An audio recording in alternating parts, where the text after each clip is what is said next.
Chapter 383. Proud. The young master smiled even more proudly when he saw young Xiani's retreating figure. Xiao Lulang frowned but then smiled at the young master. She is just a countryside woman who doesn't know how to behave. Don't get angry, okay? Young Master Zhao was not mad. Instead he looked sleazy and laughed. Who is that? Xiao Lulang had always been trying to suck up to young Master Zhao, who never spoke to him of his own accord. Hearing his question, Xiao Lulang said, "My cousin's wife." He could not help but complain. She is from the Yang family. Her brother and sister-in-law are such horrible people. Our family should not have married someone like this, but my cousin fell for her, so he insisted on marrying her, no matter what. Xiao Lulang shook his head and said disdainfully, "My cousin is so simple-minded, he just likes her look, not anything else about her, so stupid." Young Master Zhao laughed as he thought of Yang Xiani's looks. He smiled.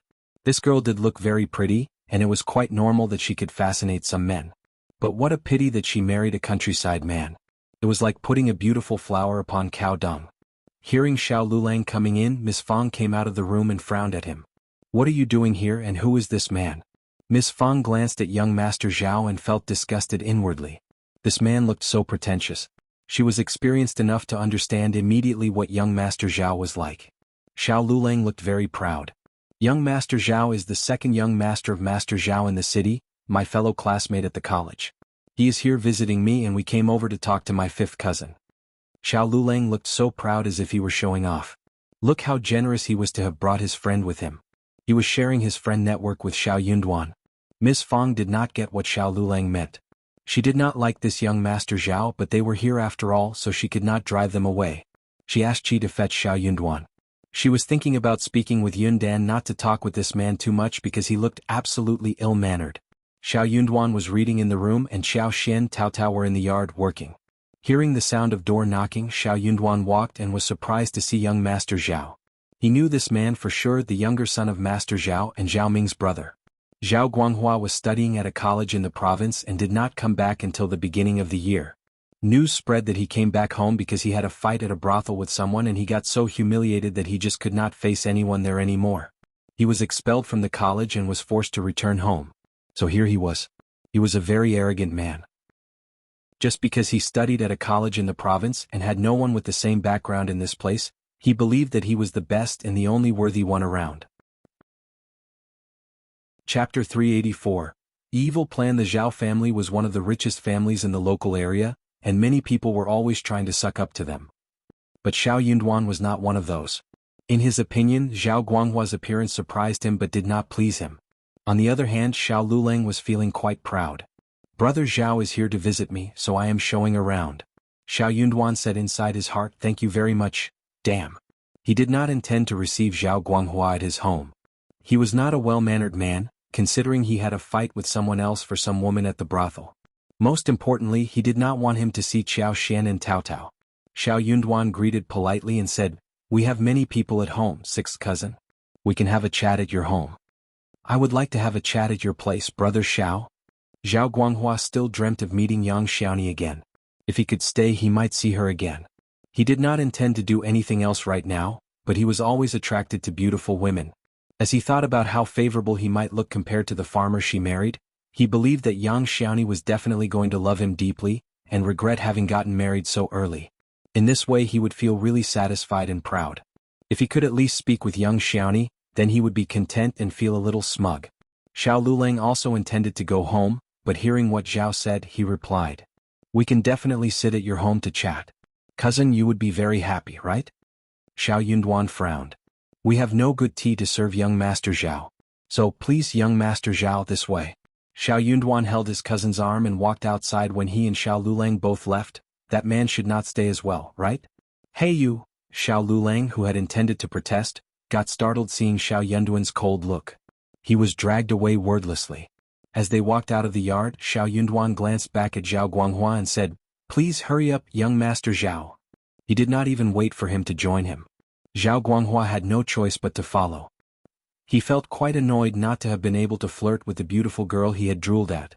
For now he had no choice but to leave. He just did not have the reason to stay here when the owner was gone. Zhao Guanghua glanced at Xiao Yunduan and asked ironically, "Yunduan, you are not trying to drive me away from your house, right?" "Of course not."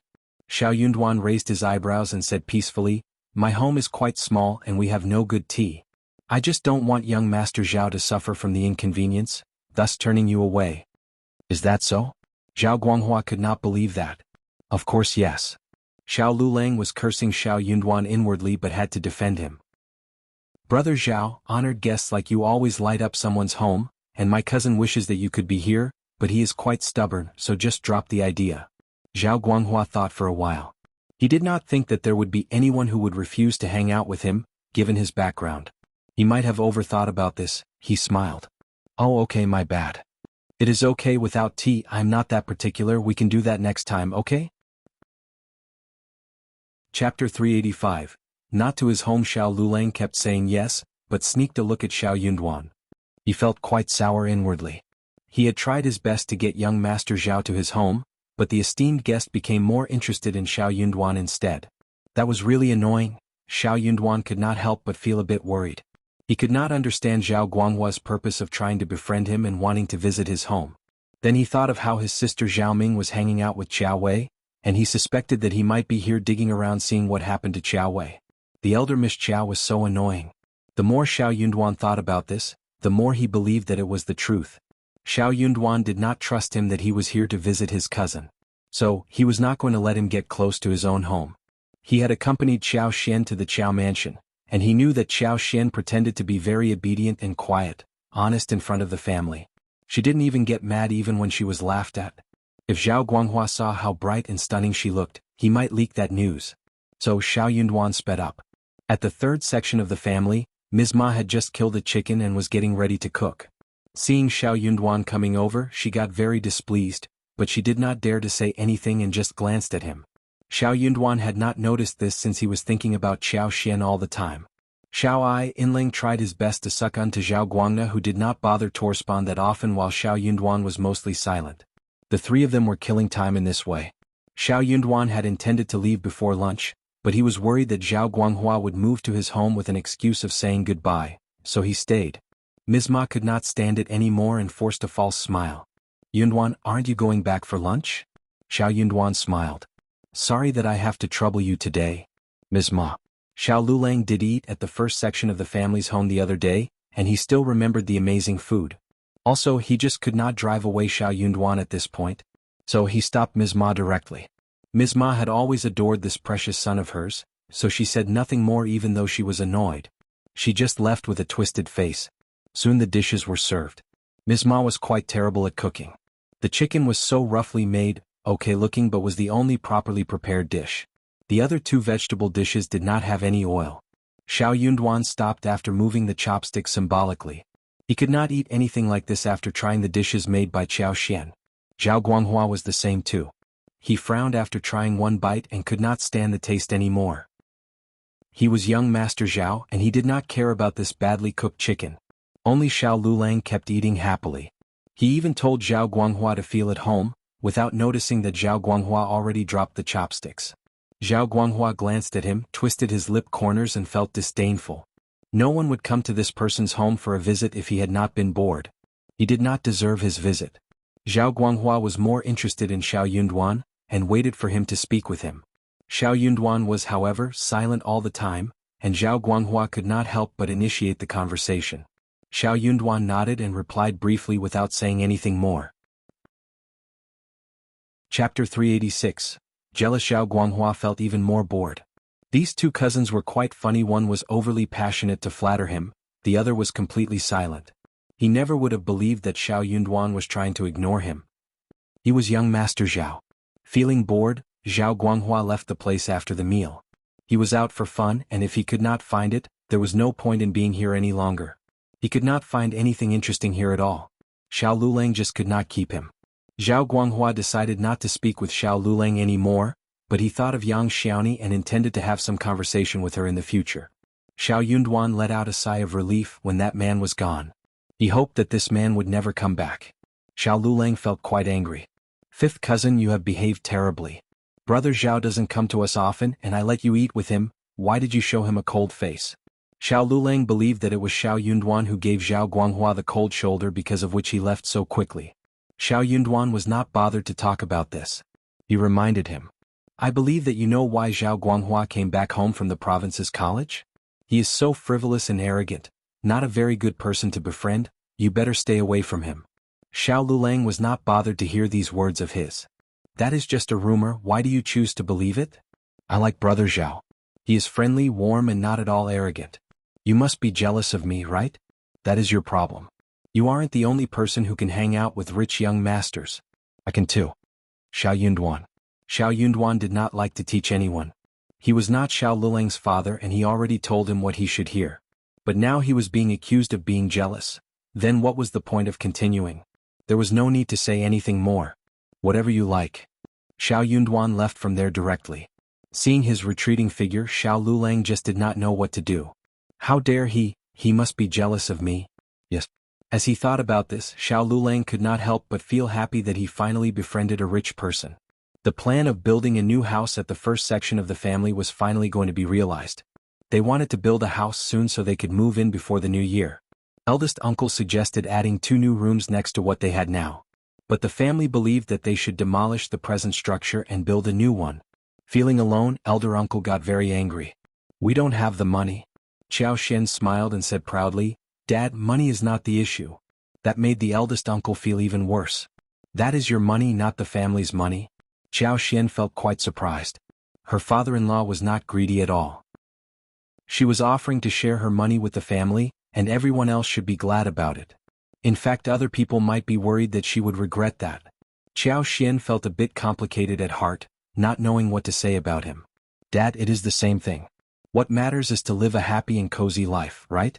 Also, my husband will take care when he becomes a promising man. 1 a.m. just Ailm Trust Ania 01 time roar you. Or, my news Dana can give CNE money back to me later. The others nodded in agreement.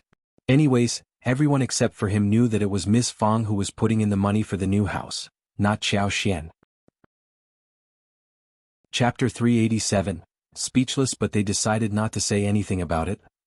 After all, they wanted to live a peaceful life, rather than get bothered by unnecessary trouble that ruined their mood. Eldest uncle was speechless. Whatever you like. Ms. Fang struck the table resolutely. Done. However, when the old house was demolished and a new plan was made, they needed to find a place to live temporarily. Well, they could have borrowed some empty place from the second and the third section of the family, but they would never let it happen. They did not want to be taken advantage of by their relatives. Apart from eldest uncle, no one from the first section of the family would be interested in sharing a place with the second and third section of the family. In the end, Ms. Fang went to speak with the land officer and the clan tribe, so the whole family decided to have a temporary place in the empty house next to the ancestral hall. They could carry all the stuff and luggage there. A temporary hut could be built as the kitchen. Hearing that the first section wanted to build a new house, the whole village was shocked.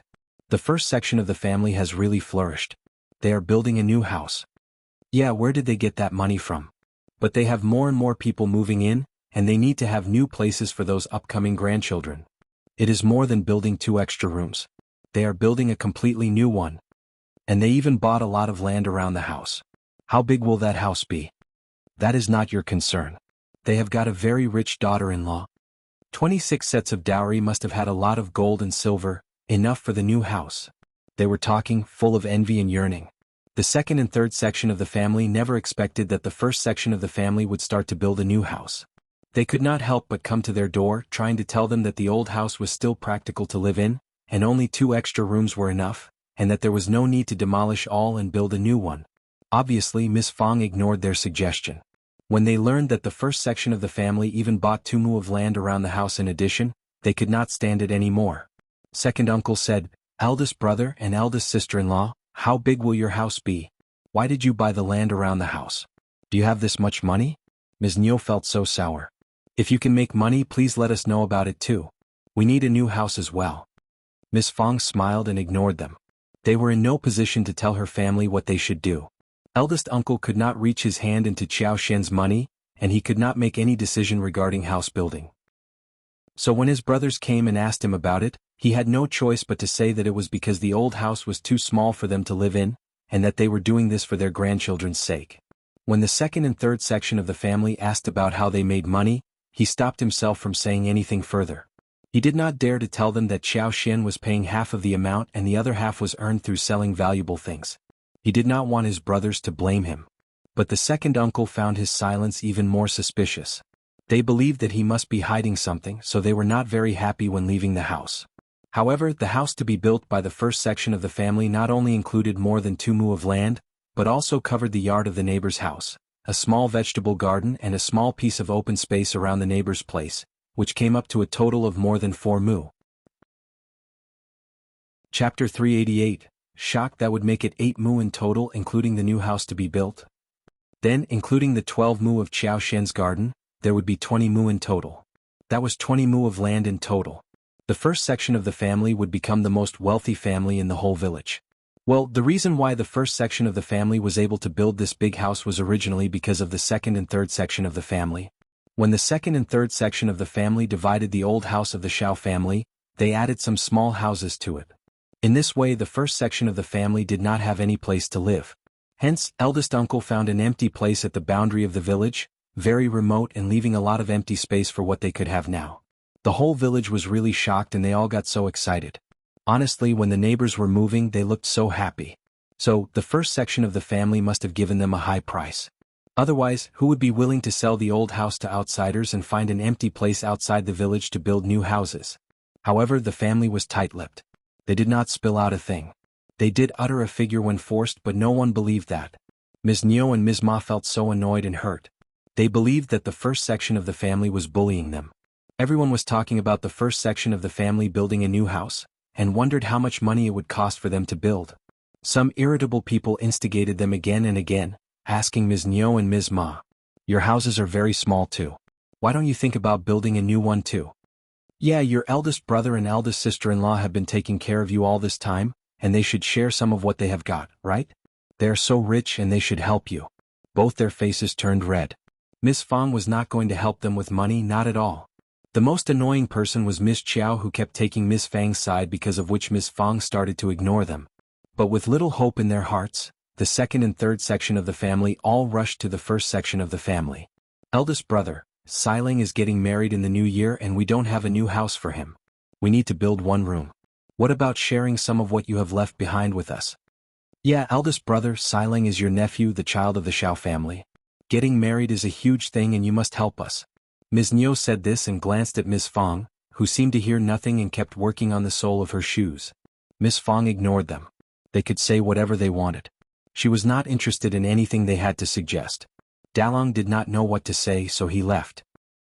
Xiao Sanlang and Xiao Yunduan, Xiao Xian and Miss Su were all there.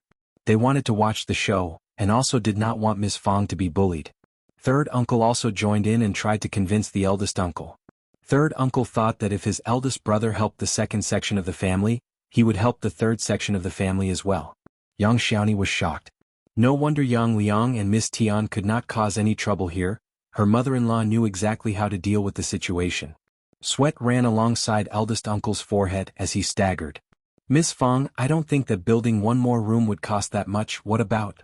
If it doesn't cost that much, they can build it themselves." Miss Fang sneered. Chapter 389, Shockingly Thick-Cheeked. "You are old enough to have so many grandchildren and you still forced your old brother to pay you for your new house? How shameless you are." Second uncle and third uncle felt their cheeks burning. The words spoken by Miss Fang were true and heart-wrenching. The children of the first section of the family glanced at them, making them feel embarrassed. But that was nothing compared to their jealousy and resentment. So what? Their eldest brother had been taking care of them for so many years, and there was no point in leaving them behind when they were living a happy life. "Eldest sister-in-law, you are wrong. Eldest brother is capable now and he should take care of us brothers. We were born by the same parents and we should all live a happy life together, right?" The children were all speechless. Sure, but they needed to create a happy life themselves. They were seeking advantage of them but still trying to make themselves sound as if they were being reasonable and righteous. Miss Fang smiled. "What about you taking your eldest brother to your home so he can work for you and all the money he earns can be yours?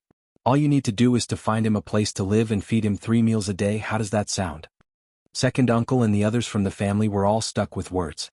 Eldest uncle got so embarrassed as well. "What are you talking about? I'm speaking the truth. Look, in this way you can take care of your brothers so they can live a good life too. How does that sound?" Second uncle and his people got furious. They did not want eldest uncle. They needed Xiao Xian's dowry. They stubbornly believed that the first section of the family was spending Xiao Xian's dowry rather than assumed that the first section of the family was earning their own money. Before they could respond, Miss Fang smiled at eldest uncle. Look, your brothers dislike you. They don't want you to be there. Eldest uncle, third uncle said, elder sister-in-law, stop joking around. We will be laughed at if that happens for real. You are afraid of being laughed at? How surprising. That was the end of the conversation. Xiao Sanlang suddenly said, what about us building a house together? We have so much land, right? When the house is built, we can all live together and get to know each other better. Ms.Mi's eyes sparkled as she nodded.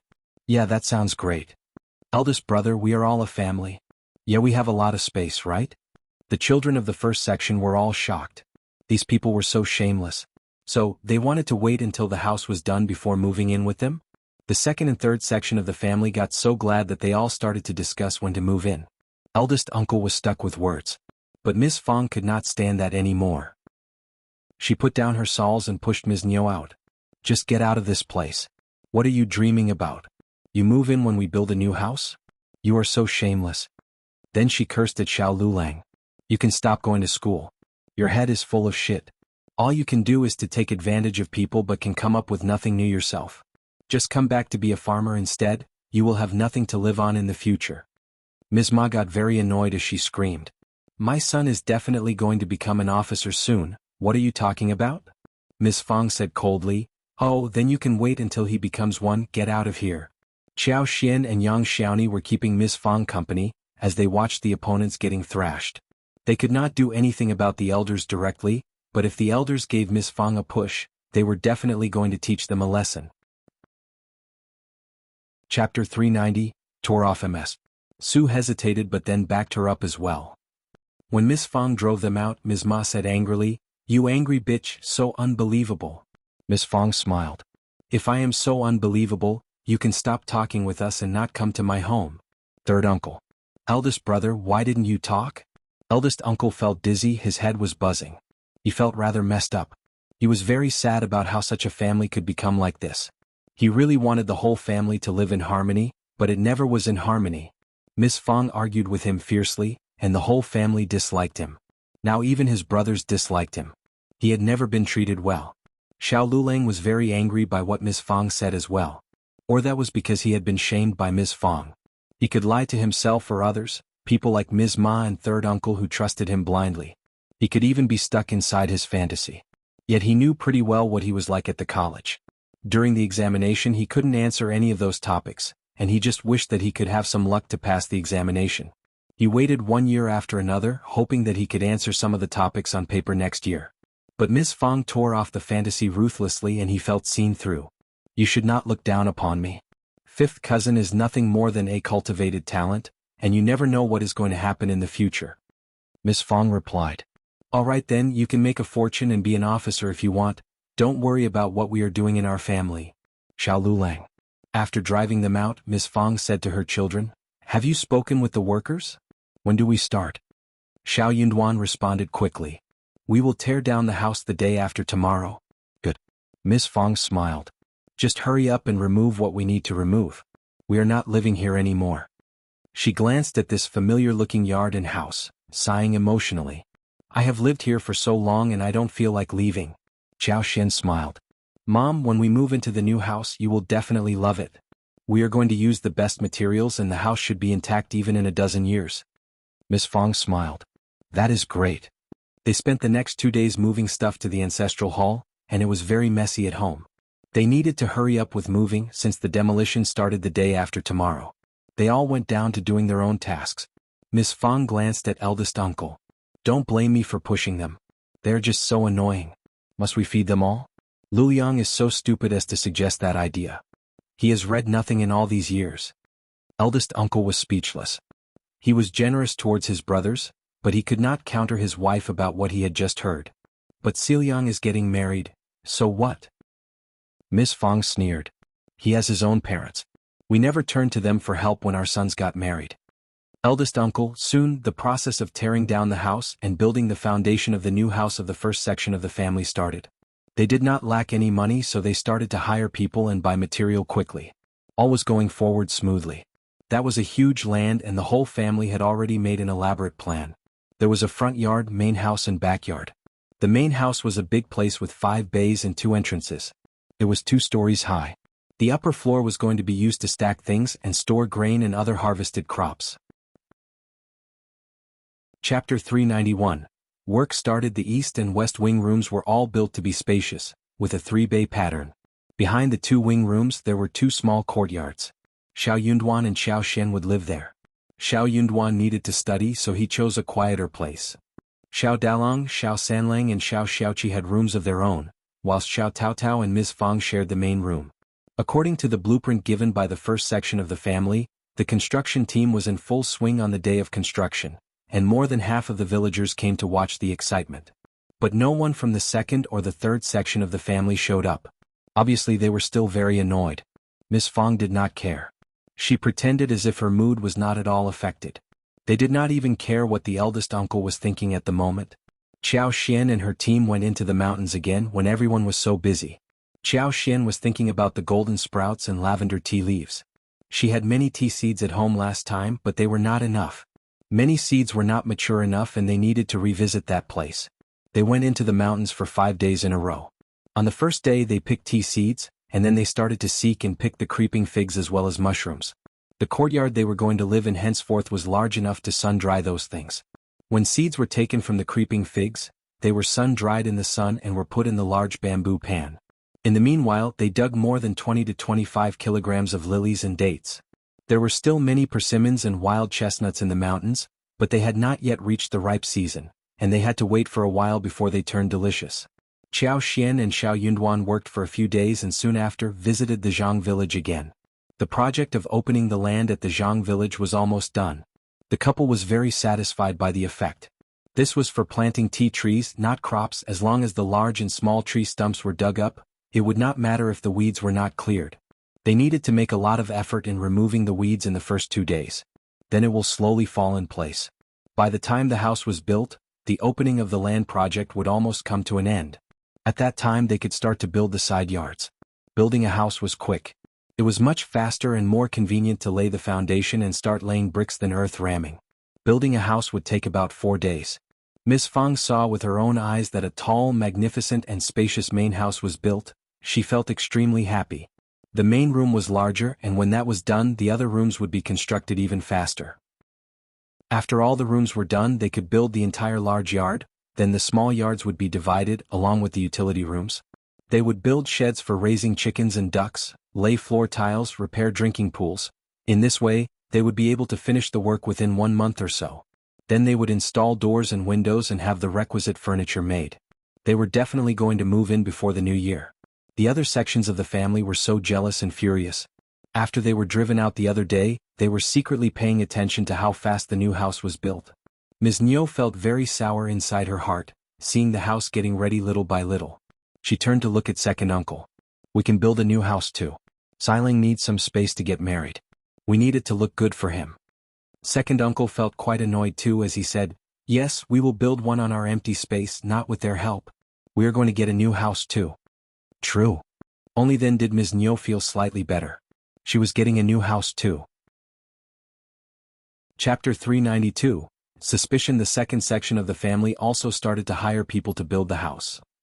Originally, they were thinking of borrowing some materials such as bricks, stones and gravel from the first section of the family, but Xiao Yunduan and Xiao Xian had long been on guard against them. The purchase of these things was contracted to the foreman who built the house, and the foreman was responsible for the purchase. All Xiao Yunduan and Xiao Xian did was to examine the quality and sign, confirming the source of the material on each paper. The foreman would gain some profits from it too. Most people in this era were quite practical. They took money and worked hard. Also, they barely had a chance to fabricate anything. For example, the number of black bricks bought could not be fabricated. They used solid woods, not composite lumber. With the foreman who was in charge, the first section of the family saved themselves a lot of trouble.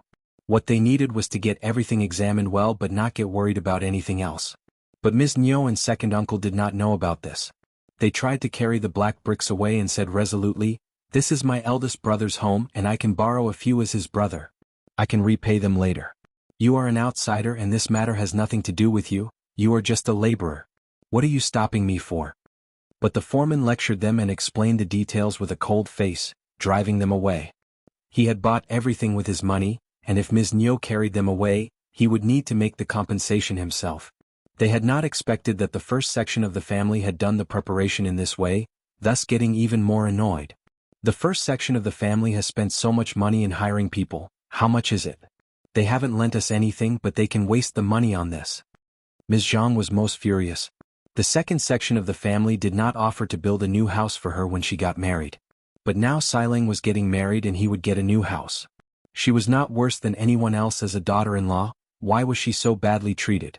She did not dare to complain about IAT in front of Ms.Mi but cried badly in front of Xiao Erlang behind their backs. Xiao Erlang had not felt that anything was wrong with it because he felt happy that his family was getting a new house. But hearing her tearful complaints, he could not help but feel annoyed and displeased.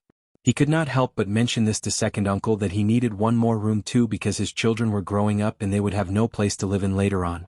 Second uncle and Ms.Mi, who were still annoyed by not being able to get anything from the first section of the family, lectured Xiao Erlang on hearing what he said. One room was already so difficult for them, how could they afford two? They would talk about building new ones in the future. Ms.Mi was sure that it was Ms. Zhang who would have mentioned it. So she lectured her and gave her a hard time for a few days in a row. Ms. Zhang felt so upset that she cribbed about Ms.Mi and second uncle as well as the first section of the family. But for the stingy first section of the family, nothing like this would have happened. On the other hand, the first section of the family had no idea what was going on with the second section of the family. Despite shifting to a new room, Xiao Yunduan was still reading, memorizing books most of the time, whilst Xiao Xin took a break and went into the mountains again. Xiao Sanlang and Yang Xiaoni kept her company on some occasions. Xiao Xian and her team did not go into the deep section of mountains every time. There were many mushrooms in the forests as well. They could see the creeping figs every now and then and she was able to find them easily. There were many wild fruits in the mountains too, ripe with a sweet and sour taste. There were a lot of fun things in the mountains. Chapter 393. Updated Space. Zhao Xian was thinking that Yuezheng Xiao might send his men to fetch the last batch of lip balms and he sure did. It was Chu Shan who came over. Chu Shan greeted her and gave her a present, as well as a letter written by Yuezheng Xiao. What surprised Zhao Xian was that the present Yuezheng Xiao sent for her was a pot with 5 ginseng. Yuezheng Xiao had just written to his elder brother who was called Yuezheng Hong, who believed that the whole thing was very troublesome. But his younger brother rarely asked him for anything so he could not help but feel like helping him so he did that in the end. Ginsengs without being processed would get rotten after a long while. So Yuezheng Hong made a lot of efforts after getting 5 of them, put them in 2 pots and finally transplanted them into 1 pot. When the pot arrived, the ginseng was dying. Yuezheng Xiao was worried that it would be gone within a few days, so he asked Chu Shan to have it delivered to Qiao Xian as soon as possible. Qiao Xian thanked him sincerely and carried the pot into the garden with Xiao Taotao. They could not just disappear in her space. They needed to be planted in the yard. After a while, she could tell others in a seemingly casual way that the 5 pieces of ginseng were dead or gone, then her work would be done. It was her stuff and Miss Fong would not say anything about it, let alone others. She was the only one who had the key to the garden, and she could easily conceal her secret if she wanted to. She drove away Taotao and put the 5 ginseng into her space. The ginseng, which were on the verge of dying, started turning better when moved to space. Qiao Xian felt that with her heart.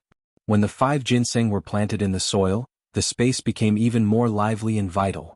It was autumn and everything naturally withered. Many plants had stopped growing and some had become bare.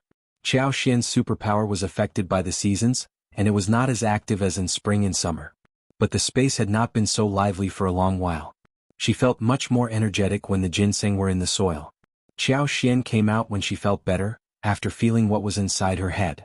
She believed that if she planted some more precious plants in her space, the space would turn tremendously different. That was to say, the accumulation of quantitative changes to a certain extent would lead to qualitative changes. That made Qiao Xian very excited. She also kept telling herself not to get overly worried about it. The environment she lived in was still too remote and closed, and precious and rare plants were not easy to come by. Sometimes it was all about chances. Yuezheng Xiao was quite reliable and he could be entrusted to find something good. Also, they were building a new house and she was going to need some more plants. She was definitely going to ask Yuezheng Xiao to find those new, precious plants for her. She only needed the rare varieties such as orchids like ghost orchids, crane tops and lotus petals, peonies such as Yeowangwizi, plum blossoms such as green plums, dead branch plums, camellias such as 18 bachelors, Hentiango, Chidan, etc. She wanted to get them with the thought that if the space accepted other flowers and trees as long as they were rare enough, the space would accept them all. She was thinking about how to get these rare plants. Chapter 394. Into province, these precious flowers and trees could only be obtained by famous and wealthy families. There were very few transactions of these kinds in the flower and tree market. After all, ordinary people could not afford these things. Only rich and powerful families could spend a lot of money to buy them and carefully cultivate them. Money was not the initial condition. It was just a method to get through. The atmosphere seemed a bit strange as she went home. Xiao Xian turned to look at Xiao Yunduan. Xiao Yunduan smiled. I was just about to fetch you. Brother Yuezheng has invited us to have a gathering of literature in the province after 3 days. Do you want to join us? Xiao Xian's eyes sparkled. Of course. She could hopefully find precious flowers, shrubs and trees there. She would be too stupid to refuse the invitation. Of course. Xiao Xian nodded as she smiled. Young Master Yuezheng mentioned that the gathering should be of great importance. You should not miss it. Xiao Yunduan nodded. That is exactly what I think. Ms. Fang and the others in the family nodded in agreement. Xiao Xian was going to keep him company. Chu Shan smiled. Then, please get your luggage ready tonight so we can leave tomorrow morning. Xiao Yunduan nodded happily. This way, Chu Shan and the coachman spent their first night at the first section of the family. They slept on the floor of Xiao Zioqi's room. Ms. Fang asked Xiao Xiaoqi and Tao Tao to follow them to the province since there was nothing much going on in the family. Xiao Yunduan was hesitant about this. Living as a large family next to the ancestral hall was not as convenient as living at home. There was still farm work to do every day and the house was being built. Somebody had to go see it a few times. If half of the family was gone, they were running out of helping hands in the family. What if the other sections of the family caused trouble at the time? He was worried that his mother would run into a problem when he and Xiao Xian were absent. Ms. Fang seemed to have seen through his concern and she smiled. Don't worry, just do what you need to do. I am not bullied easily and I have Sanlang and Ms. Yang with me here. Dalong was too honest to fight back, especially when Ms. Fang and eldest uncle were in an argument. But if Ms. Fang was bullied, he would definitely step forward. Ms. Su was not a good helper, but if she forced her to help her as a mother-in-law, she would not refuse to do so. Xiao Sanlang and Yang Xiaoni were with her and they always took her side. So, even if Xiao Yunduan and the others were away for a while, it would be fine. Xiao Yunduan agreed and nodded at the proposal. Early the next day, Xiao Xian, Xiao Yunduan, Qi and Tao Tao left with Chu Shan and the coachman. After breakfast, Ms. Su, Yang Xiaoni were doing housework, whilst Ms. Fang was taking care of her grandchildren as Xiao Dalong and his brother went to check around the new house before heading to the mountains for wood chopping. It was getting cold soon and they needed to store as much wood as possible, enough for the winter and the spring. Wood was not easily obtained when it rained too much in spring. Ms. Fang looked and saw Xiao Lulang in front of him. Oh, what are you doing here? Ms. Fang sounded calm but she looked very cold. This man had the audacity to suggest moving the whole family together after their new house was built. Ms. Fang looked down at him to an extreme degree. Chapter 395. Regretful. Xiao Lulang did not sense her displeasure though. He had always thought highly of himself and he said with a smile, "Eldest aunt." He asked in a pretentiously casual way. "You had guests last night, right? They seem to be young Master Yu's servants, right? Have they left already?" Many people had seen Chu Shan coming to the village the day before, and Xiao Lulang saw that too. But he lost interest in the visit, since Chu Shan was here alone. So he did not come to them the day before. But he got quite curious as he came to them in the morning. Unfortunately, the wagon was gone, so was the man. Miss Fang let out a cry of surprise. Xiao Lulang smiled.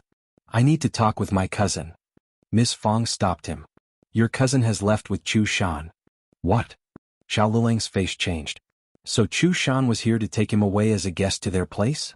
Miss Fang looked at him with confusion, wondering what made him so excited at the moment. She nodded. "Yeah." Xiao Lulang suddenly felt regretful. "But I had a nice chat with young Master Yu last time as well. Why didn't my cousin ask me to join them? He should have come to them the night before and asked about the visit. He had just missed the great opportunity." Miss Fang was speechless.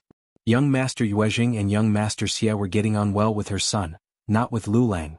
She said, "But Chu Shan didn't say that young Master Yu invited you." Xiao Lulang got stuck with words and turned pale. "But we are cousins and we are together, right?" Miss Fang found it hard to counter him about this. so she let out a small okay, and said nothing more. Xiao Lulang had no idea what else to say. What could he do since the wagon was long gone? He could try to chase the wagon. But he would not be able to catch up at all. He wanted to lecture eldest aunt but he did not dare to. Xiao Lulang thought of an idea and said, "Where does young master you live?" Miss Fang understood clearly what he wanted to do and replied with a smile. "One have no idea." Xiao Lulang.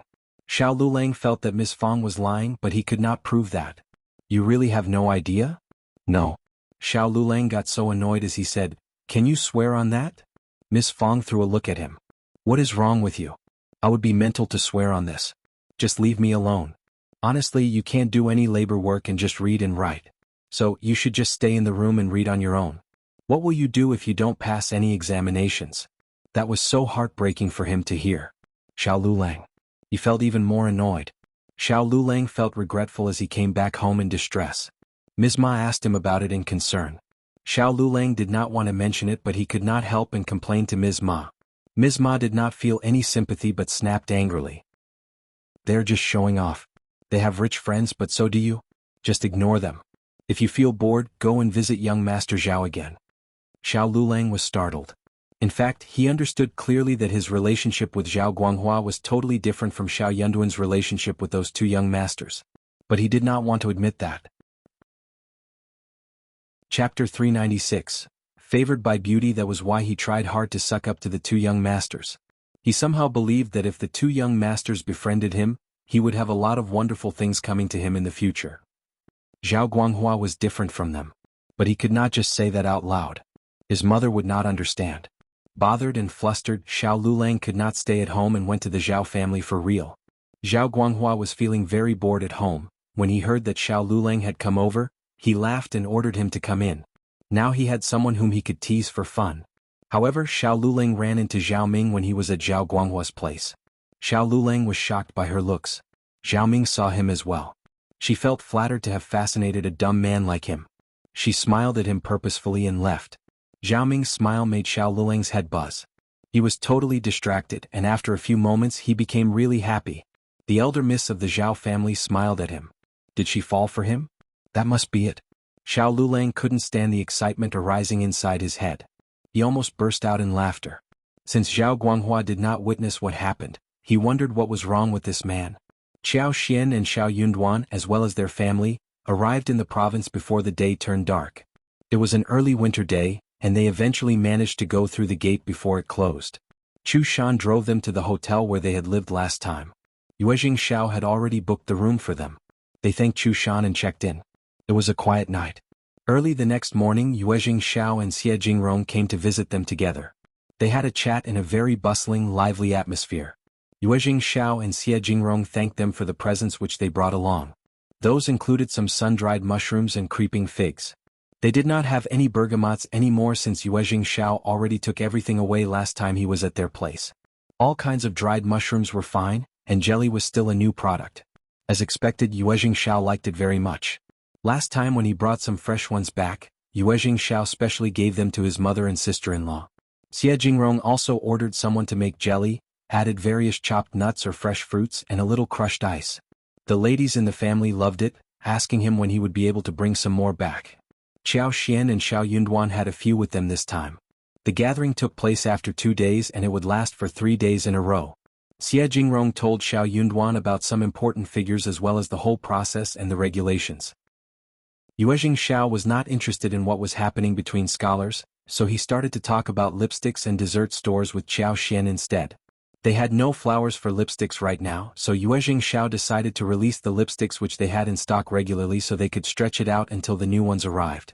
Qiao Xian gave him 500 lip balms to fill the shortage of lipsticks. Yuezheng Xiao planned to customize some crystal, jade, gold and silver lipstick tubes inlaid with gemstones.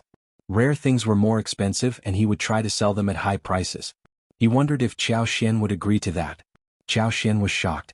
The Yuezheng family was indeed a wealthy business family with not only a huge background, but also ideas and abilities. Some very wealthy ladies would expect their things to stand out from the ordinary ones. Chapter 397. Limited version. The crystal and jade lipstick tubes would not cost a lot more than the current cost, but the price could definitely increase by more than 100 times. Also, they did not need to have many tubes like this, more than a dozen sets would be enough. That sounds great. In this way we can make more money and satisfy what the noble ladies and madams like. That is like killing two birds with one stone. Qiao Xian nodded in agreement. Yuezheng Xiao struck his thigh and smiled. That is true. Exactly what I think. Qiao Xian thought for a while and said, how about this? Next year there will be a set of 12 Beauties limited edition lipsticks. The 12 beauties each correspond to a kind of flower for 12 months. The lipstick tubes will represent spring, summer, autumn and winter, which will be made of emerald, carnelian, gold and crystal respectively. The tube will be carved with patterns of beauties and flowers, inlaid with various pearls and gemstones. 3 pieces will be released in one season, and the whole set can be collected in 1 year. 3 packs can be sold at one go, and more effort should be made on the packaging. We can draw patterns and ask famous artists to sell them. You must make sure that it is exquisitely made. As for the price, I'm not an expert on it, so it's fine for you to decide. Yuezheng Xiao's eyes sparkled when he heard the idea. He patted the table in delight. That is a great thought. We are definitely going to do this. Let's release a set of 12 beauties limited edition first, then I'll find someone to figure out a more elaborate idea later. After that, we can launch some other series. Think about it slowly. This way we're going to earn a lot of money. At that time, after deducting the cost, we will share the profit equally. Yuezheng Xiao already had an idea about the pricing. He decided to sell the lipsticks with cost included at more than 3,000 liang for one lipstick. Since it was a limited version, he would at most produce 10 sets so they could look rare. He was sure that they would be very well received. They did not need to worry about not being able to sell them. 10 sets for the 12 beauty series with 12 lipsticks for one set would earn them so much. The two money lovers started to discuss the plan in detail. They did not stop until it was time for lunch. Xie Jingrong had already booked the restaurant and they all headed there. Inside the elegant room, Xiao Yunduan was shocked hearing what Yuezheng Xiao said about the limited version of lipsticks. Xie Jingrong spoke highly of the idea when he heard about it. 12 beauties and 12 famous flowers would be drawn by famous artists, and the outer tubes would be made by famous craftsmen. The gold, jade and crystals corresponded to the 4 seasons. They were luxurious and elegant enough, and will work perfectly as limited versions. Rare things were always more expensive and they would definitely be sold. A few thousand liang was nothing in rich people's eyes. After all, real rich people had so much money to spend that it simply could not finish. Hearing that it was Qiao Xian's idea, Xie Jingrong could not help but look at this girl with admiration. The county magistrate was totally blind to alienate and dislike this daughter of his. If he had treated her well and taken her as an advisor, he would have been promoted and made a fortune and fame long ago instead of trying to stick up to powerful and rich people in this humiliating way. Xiao Yunduan was a learned man, but he just could not believe that someone would spend this much money upon buying one lipstick like that. It sounded ridiculous. But Xiao Yunduan could not help but feel emotional when he saw how confident Xie Jingrong and Yuezheng Xiao were when they talked about selling these lipsticks. He simply could not understand what was up with rich people. Chapter 398. Dessert store. Eating mutton in winter was the most warming and nourishing feeling. Today's several big dishes were all mutton, including roasted leg of lamb, braised lamb chops, braised mutton with radish, steamed mutton with powder and mutton in a dry pot. They were all served straight out of the pot. The chefs at the restaurants were pretty good at cooking. Yuezheng Xiao could not help but talk about the dessert stores during lunchtime. Qiao Xian told him that they already bought the land for opening and they could plant the creeping figs in spring and harvest them in autumn. There were many creeping figs this year, and the sun-dried ones should weigh over 50 kilograms. But those were not enough to open a dessert store. They needed to have at least 3 or 5 stores in the province so that they could acquire the market as soon as possible and earn money. One store would earn too little profit.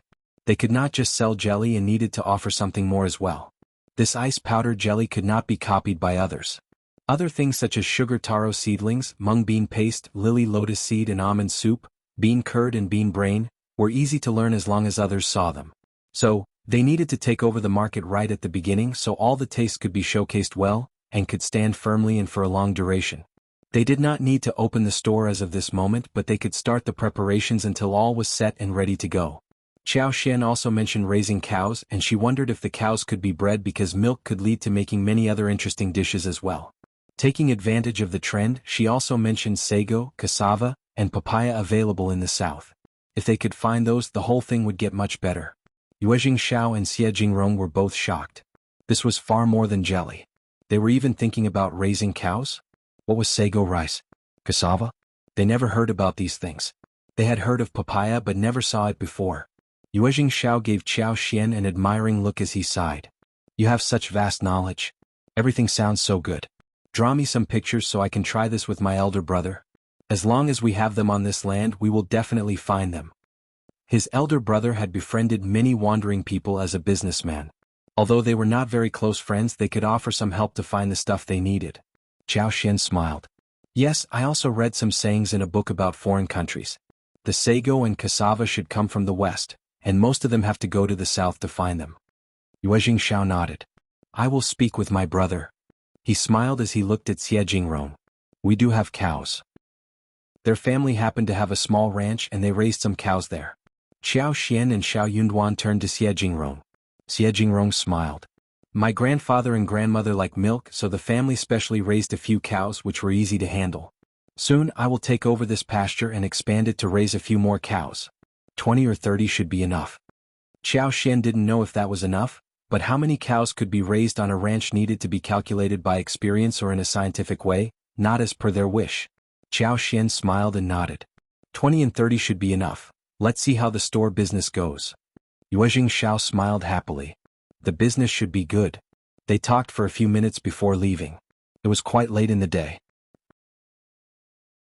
Chapter 399. Yuezheng Ting. Again, it was slightly cold in the province, and both Qiao Xian and Xiao Yunduan did not have many clothes with them. So, they went to buy a few more warm clothes on the way which Qi and Tao Tao could bring back to the hotel, whilst they went to a few bookstores and returned a little later. They had a quick dinner at the hotel and stayed there until the next day. Xiao Yunduan was getting ready to attend the gathering these days, and was reading a few poetry collections as part of the preparations. He was definitely going to be asked to make some poems at the gathering, though that was not the theme of the gathering this year. Qiao Xian, Qi and Tao Tao chose to go out and have a tour around. Qiao Xian was still thinking about precious plants, but she had not told Yuezheng Xiao about this idea yet.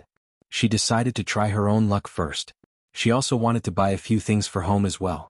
Xiao Yunduan could not keep her company, so he stressed to Xiao Xiaoqi that he should take good care of his sister-in-law and sister. After the gathering, I will go out with you to far-off places. When you are by yourself, you should only visit bustling localities, not those isolated areas, alright? We don't speak the same dialect as people here, and we are outsiders who might be bullied. Especially those outsiders who did not have any servants with them. Xiao Xiaoqi and Tao Tao turned serious and nodded in agreement. Qiao Xian's heart also skipped a beat. They were not living in the modern society with high legal security, and they should definitely be careful out there. The three of them rented the wagon recommended by the manager of the hotel, and instructed the coachman to take them to many popular places. They even paid extra for the security. They visited some street stands and bought a few things.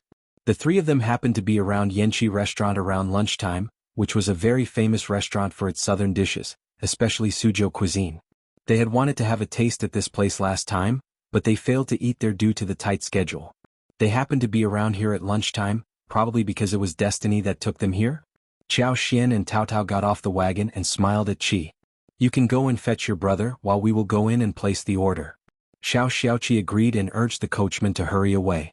Yanqi restaurant was one of the biggest restaurants in the province, so Qiao Xian and Tao Tao should be safe here. Yanqi restaurant was very popular, and when Xiao Xian and Xiao Tao Tao went to the elegant room, there was only one room left.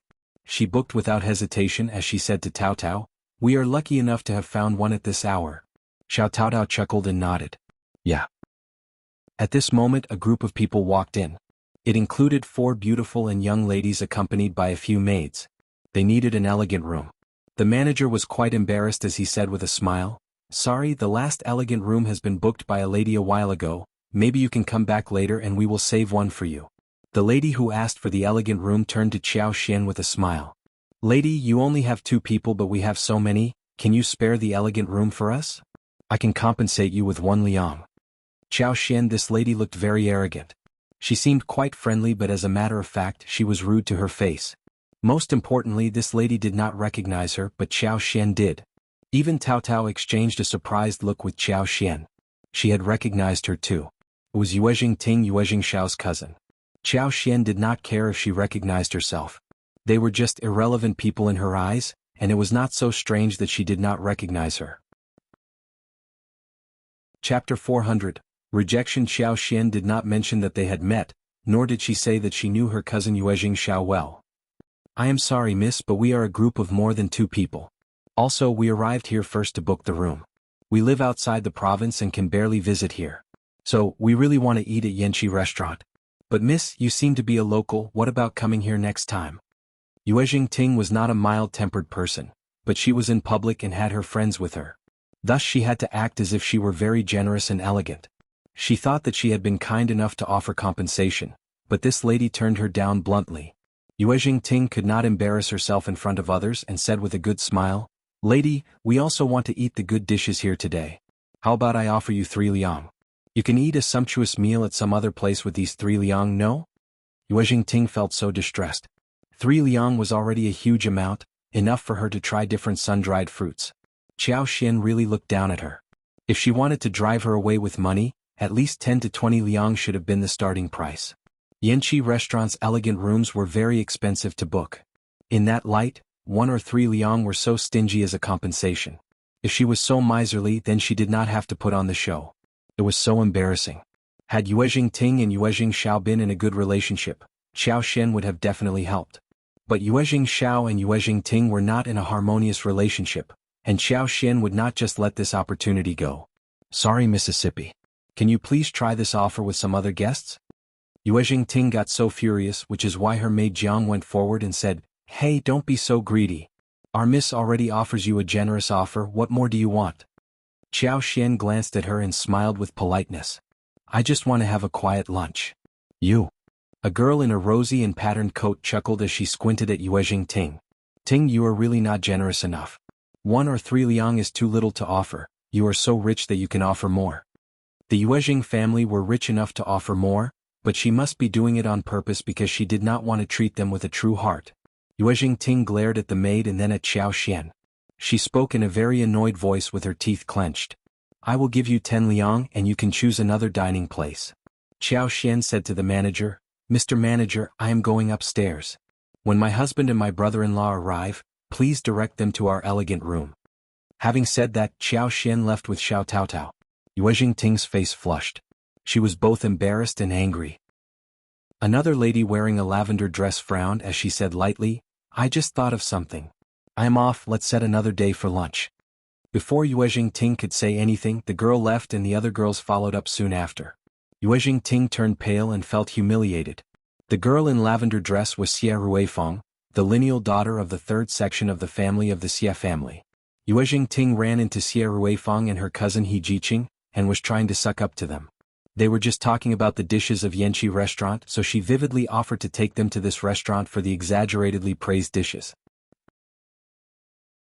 Chapter 401. Angry. The Xie family was a wealthy family with very strict rules for their children. They did not lack drinks or clothes, but they barely had any pocket money. There were special funds for buying clothes, jewelry, rouge and gouache, and the elders would give rewards during the New Year's Day or occasionally at other times, but if they wanted to go out and eat, they might not have too much money in hand. Especially when it comes to a place like Yanqi restaurant. Southern dishes were always exquisitely made and an ordinary banquet would cost 20 liang at least. Upper-class table would cost more than 100 liang.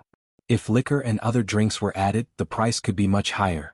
Xie Ruifeng and Rejection had not been here before, so they were quite attracted to take up the offer. Yuezheng Ting became happy about that. Although it might cost her some money if she could befriend the lineal daughter of the Xie family, it would be worth the while. Therefore, even if she ran into Wen Qingyuan from the Wen family, the girl in the rose dress, whom she did not like much, Yuezheng Ting did not turn her down. All Xie Ruifeng needed to remember was who paid for the meal. However, there were no available elegant rooms left at Yanqi restaurant, which was beyond her expectation. What irritated her was that the last elegant room was taken from her just one step ahead of time, and this woman who took the room did not want to accept compensation for giving up the room. How dare she? She had been filled with hope before she came here, but now everyone was disappointed. She could imagine what Xie Ruifeng would think of her. She would have a terrible impression about her.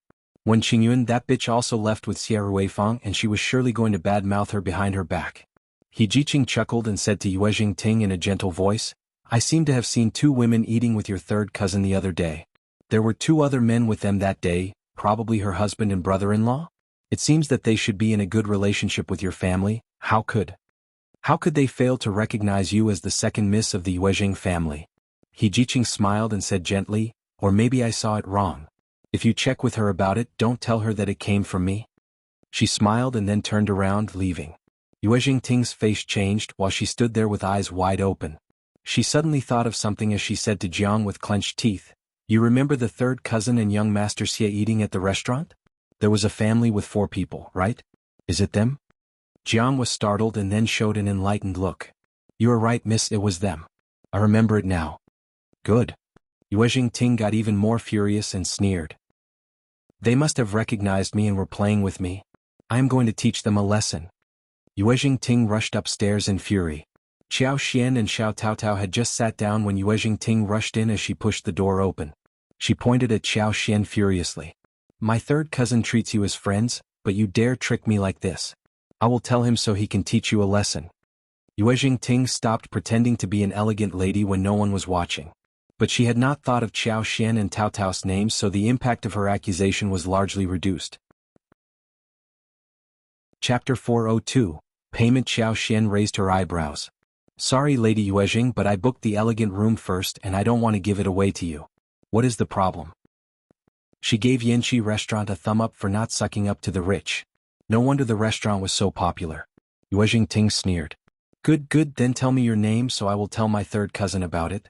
From today onwards, you will never have the chance to speak with him or get anything beneficial from our family. The Yuezheng family were very famous in the province, and Yuezheng Ting assumed that Xiao Xian was trying to suck up to the Yuezheng family. A small portion of money from them would feed this poor family well for the rest of their lives. Startled, Tao Tao was so confused, not knowing how to react. What was wrong with this lady from the Yuezheng family? How could she be so strange? Young Master Yuezheng was in a business relationship with her brother and sister-in-law, and young Master Yuezheng kept telling them that he was so lucky to meet them. Since when did her brother and sister-in-law try to suck up to the Yuezheng family? Where did Lady Yuezheng hear about this rumor? Tao Tao did not like to be misjudged. She could not help but speak up. Sorry, Lady Yuezheng, but you have misunderstood us. We have never taken anything good from your family, and my brother and sister-in-law's relationship with young Master Yuezheng is totally fair and straight. How dare you say fair and straight? Yuezheng Ting sneered. You want to tell me your names? Xiao Xian pinched Tao Tao's wrist and looked at Yuezheng Ting. I don't think that is necessary. How about asking your third cousin yourself if you want to know our names?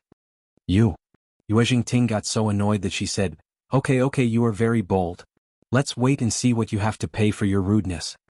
Yuezheng Ting glared at Xiao Xian and left in a fury. Tao Tao got a little anxious, asking, Fifth sister-in-law, is this okay? Lady Yuezheng is young Master Yuezheng's cousin, after all. Xiao Xian was amused. Don't worry, think about our own cousins. If they irritate our friends and get driven away by our friends, will you be mad at our friends? Of course not. Xiao Tao Tao burst out and felt a little embarrassed. Xiao Xian smiled. Not so worried anymore? Xiao Tao Tao nodded and said involuntarily, Why are cousins always so annoying? Xiao Xian laughed. That's a good question. Soon the waiters came in and the two of them started to order. Xiao Xian ordered classic southern dishes such as squirrel mandarin fish, stewed meatballs, braised eels, crystal meat, braised pork and baihua wine, pingxiao tofu, and boiled dried shredded rice. She hadn't tasted authentic Jiangnan cuisine since she came here, and wondered if Yanxi restaurant would be a disappointment or not. The food would cost over 30 liang, but that was worth the while if the taste was authentic. Xiao Yunduan and Xiao Xiaoqi arrived after the two girls had waited for a while. Xiao Xian smiled brightly at Xiao Yunduan. I heard that the restaurant serves authentic southern dishes. Let's just have a try. Xiao Yunduan smiled gently. There are many restaurants in the province that are worth trying out. We will visit them one by one. Chapter 403, Yuezheng Ting's tears. Okay, sounds good. Xiao Xian smiled. Neither she nor Tao Tao mentioned the conflict with Yuezheng Ting to Xiao Yunduan and Qi. That would just make the atmosphere worse. The Yanxi restaurant was expensive for a reason. The dishes were very well made, authentic, and the four of them were very satisfied. At the Yuezheng family's mansion, the atmosphere was very strange. Yuezheng Ting was crying to her mother, Ms.Mi, about what happened during the day. I managed to get the girl of the Xie family to join me for lunch, but I was so humiliated. Those two girls must have recognized me but still humiliated me on purpose. They are in a good relationship with the third cousin and must have heard something from him, thus treating me like this. How did they manage to befriend third cousin so they could humiliate me like this just to suck up to him? Will he make them rich? I won't let this go. Third cousin is bullying me.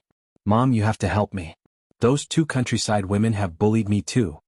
Ms.Mi got so angry, but she took a deep breath and caressed Yuezheng Ting and said, "It is okay. I will ask him when he comes back what he means. How can he befriend some filthy people to bully his own cousin? How dare he?" Yuezheng Ting cried even more fiercely. "Mom, I want him to help me get to know the Xia family, or I will never leave him alone." Okay, don't worry." Yuezheng Xiao returned home and was summoned to his second aunt's place by the maid. He raised his eyebrows, feeling surprised. Still he went there. Seeing Yuezheng Ting there with a pair of red eyes as if she had been bullied, Yuezheng Xiao felt even more confused. She gave him an annoyed look which made him think about the previous instance. What are these two women thinking about doing again? Still planning to pester me? He could give one lipstick of each color to them as presents, but not for them to use as favors. Ms.Mi smiled. "Nephew, who have you befriended these days? You are the young master of the Yuezheng family, and we are a famous family who should not befriend those filthy and unimportant people. You need to stay away from those lowly, unruly folk so they wouldn't bully our family. Otherwise it would turn us into a laughing stock." Yuezheng Xiao. "I don't understand what second aunt is talking about. You can put it straightforwardly if you want to." Yuezheng Ting could not help but retort. "Third cousin, I met the two women of that family whom you and young Master Xia ate a meal with. The two women bullied me today. They knew that I was your cousin, but they still humiliated me in public." Yuezheng Xiao's face turned serious. Was Yuezheng Ting talking about Mrs. Xiao and Tao Tao? They were definitely not like that. What happened? Ms.Mi asked him instead. "Who are those two women? Where are they from? How did you get to know them? Maybe we have conducted business with them?" Yuezheng Xiao knew that Ms.Mi was trying to cause trouble. He kept his connection a secret and said, "They don't have any business with us. Just with him. We are just ordinary friends. Cousin, how about telling me what is really going on?" Ms.Mi snorted and pursed her lips. Chapter 404. For real. Yuezheng Ting said, "I, along with fourth Miss and her cousin from the Xia family, went to Yanqi restaurant for lunch. There was only one elegant room left. I asked the two ladies politely, but they not only countered me but also stole the elegant room from us. I was humiliated in front of the two cousins at the Xia family. How could they do something like that? They are sucking up to you and taking things from us but humiliating me in front of everyone." Ms.Mi added. "They humiliated the Xia family as well and offended them for no reason. Nephew, I suggest you stop hanging out with them lest you get stuck with them and offend other people. Countryside people are so rude." Yuezheng Xiao said, "Yanqi restaurant? As far as I know, Yanqi restaurant is a restaurant that sticks to rules. They offer rooms to those who arrive first, with no exception. They must have booked the elegant room in front of you, right?" Yuezheng Ting, "This is a simple matter. I can ask Yanqi restaurant about it. I know that the manager and the waiters should know about what happened." Yuezheng Ting could not lie any more and said angrily, "They were just a step earlier than us and were talking with the manager.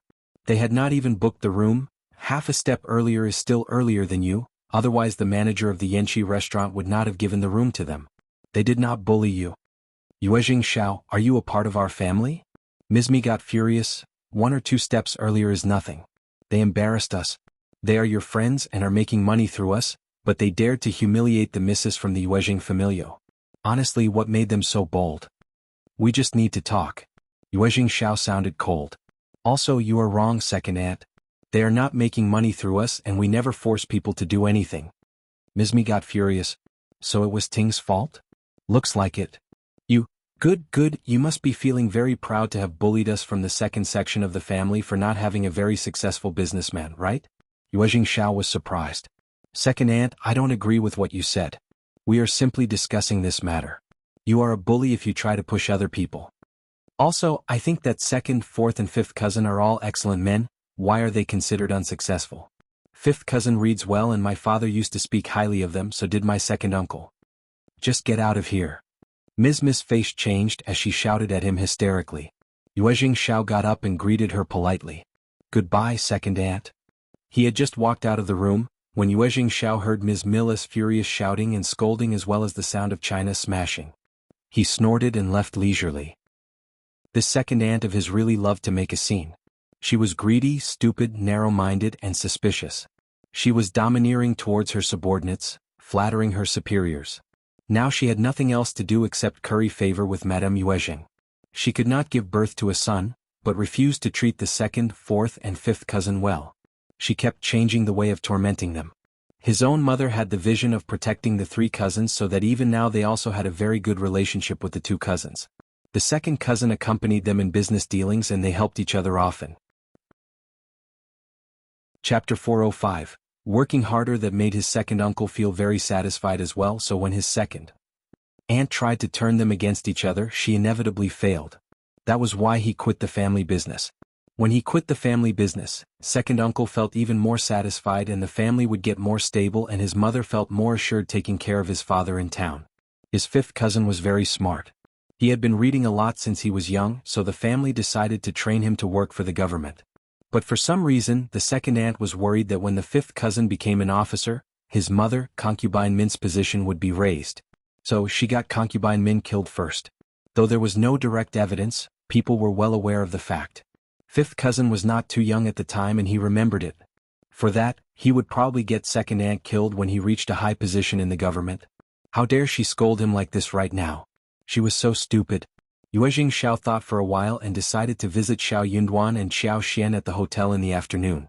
Yuezheng Ting had offended his friends and he needed to express his stance. Xiao Xian had not intended to tell Xiao Yunduan about this, but now the secret was revealed. She heard him speak a few words and said to Yuezheng Xiao, "Lady Yuezheng was quite rude at the very beginning, so I did not give away the elegant room to her, is that okay?" Yuezheng Xiao laughed. "Sure. The first one there gets it first, just ignore her." Xiao Xian smiled. "Thanks." Speaking of this, Yuezheng Xiao decided to have a friendly get-together after the scholars' gathering. He also stressed before leaving that he would offer any help if needed. When he was gone, Xiao Yunduan looked at Xiao Xian. "You are fine, right? Why didn't you tell me about it?" He was a bit unhappy to hear that his wife had been bullied and that he knew nothing about it. Xiao Xiaoqi and Tao Tao exchanged a look and left the room quietly. Their instinct told them that they should leave the room at the moment. Feeling her heart warm up, Xiao Xian blushed a little when being stared at by his scorching look. She just felt a bit sad to see his hands withdrawing, when they were almost about to reach hers. "I am fine, I just thought that I didn't need to bother you about it." She did not want to get humiliated in front of the public, so she would not have done anything extreme. The Yuezheng family are a rich family and they have a large network with many contacts around. Lady Yuezheng must be spoiled enough not to be used to this situation. What if she does something terrible in secret to you? Just tell me if something strange happens in the future, okay? Xiao Yunduan knew that it was because he was not strong enough so many things like this happened. Otherwise, he would have gone back to Yuezheng Ting to demand an explanation. He was a man who could read, and passing the imperial examination was the only way to make him stronger. He needed to work harder. Xiao Xian felt her heart turn soft. She looked up and smiled at him with a pair of sparkling eyes. Okay, I got it. I will not keep anything from you ever again, okay?" Xiao Yunduan nodded and his heart started to beat nervously. "As long as I am here, no one will ever bully you." "Okay, I know." Xiao Yunduan smiled. "Good, do remember that in mind." The couple looked at each other, feeling their hearts turning warm. Xiao Yunduan did not tell her how he felt for her because he was not qualified enough at the moment to do so. Xiao Xian was not anxious to hear what she wanted to hear. He had only her and he only cared about her. Chapter 406. Sensing something on the day of the gathering, Yuezheng Xiao got a wagon to drive Xiao Yunduan and Xiao Xiaoqi to the venue. Xie Jingrong would be present there too. He was going to keep an eye on Xiao Yunduan secretly rather than stay by his side. Xiao Xian and Tao Tao decided to take this opportunity to travel around the town. They wanted to buy a lot of things to plant for the dessert stores, and also needed raw materials for the lipsticks and extract essence. Xiao Xian was going to do business outside the county. Now that they had come here, they were going to stroll around the place, while enjoying the scenery to see what they could possibly run into so that they would not miss anything. She had a lot of savings.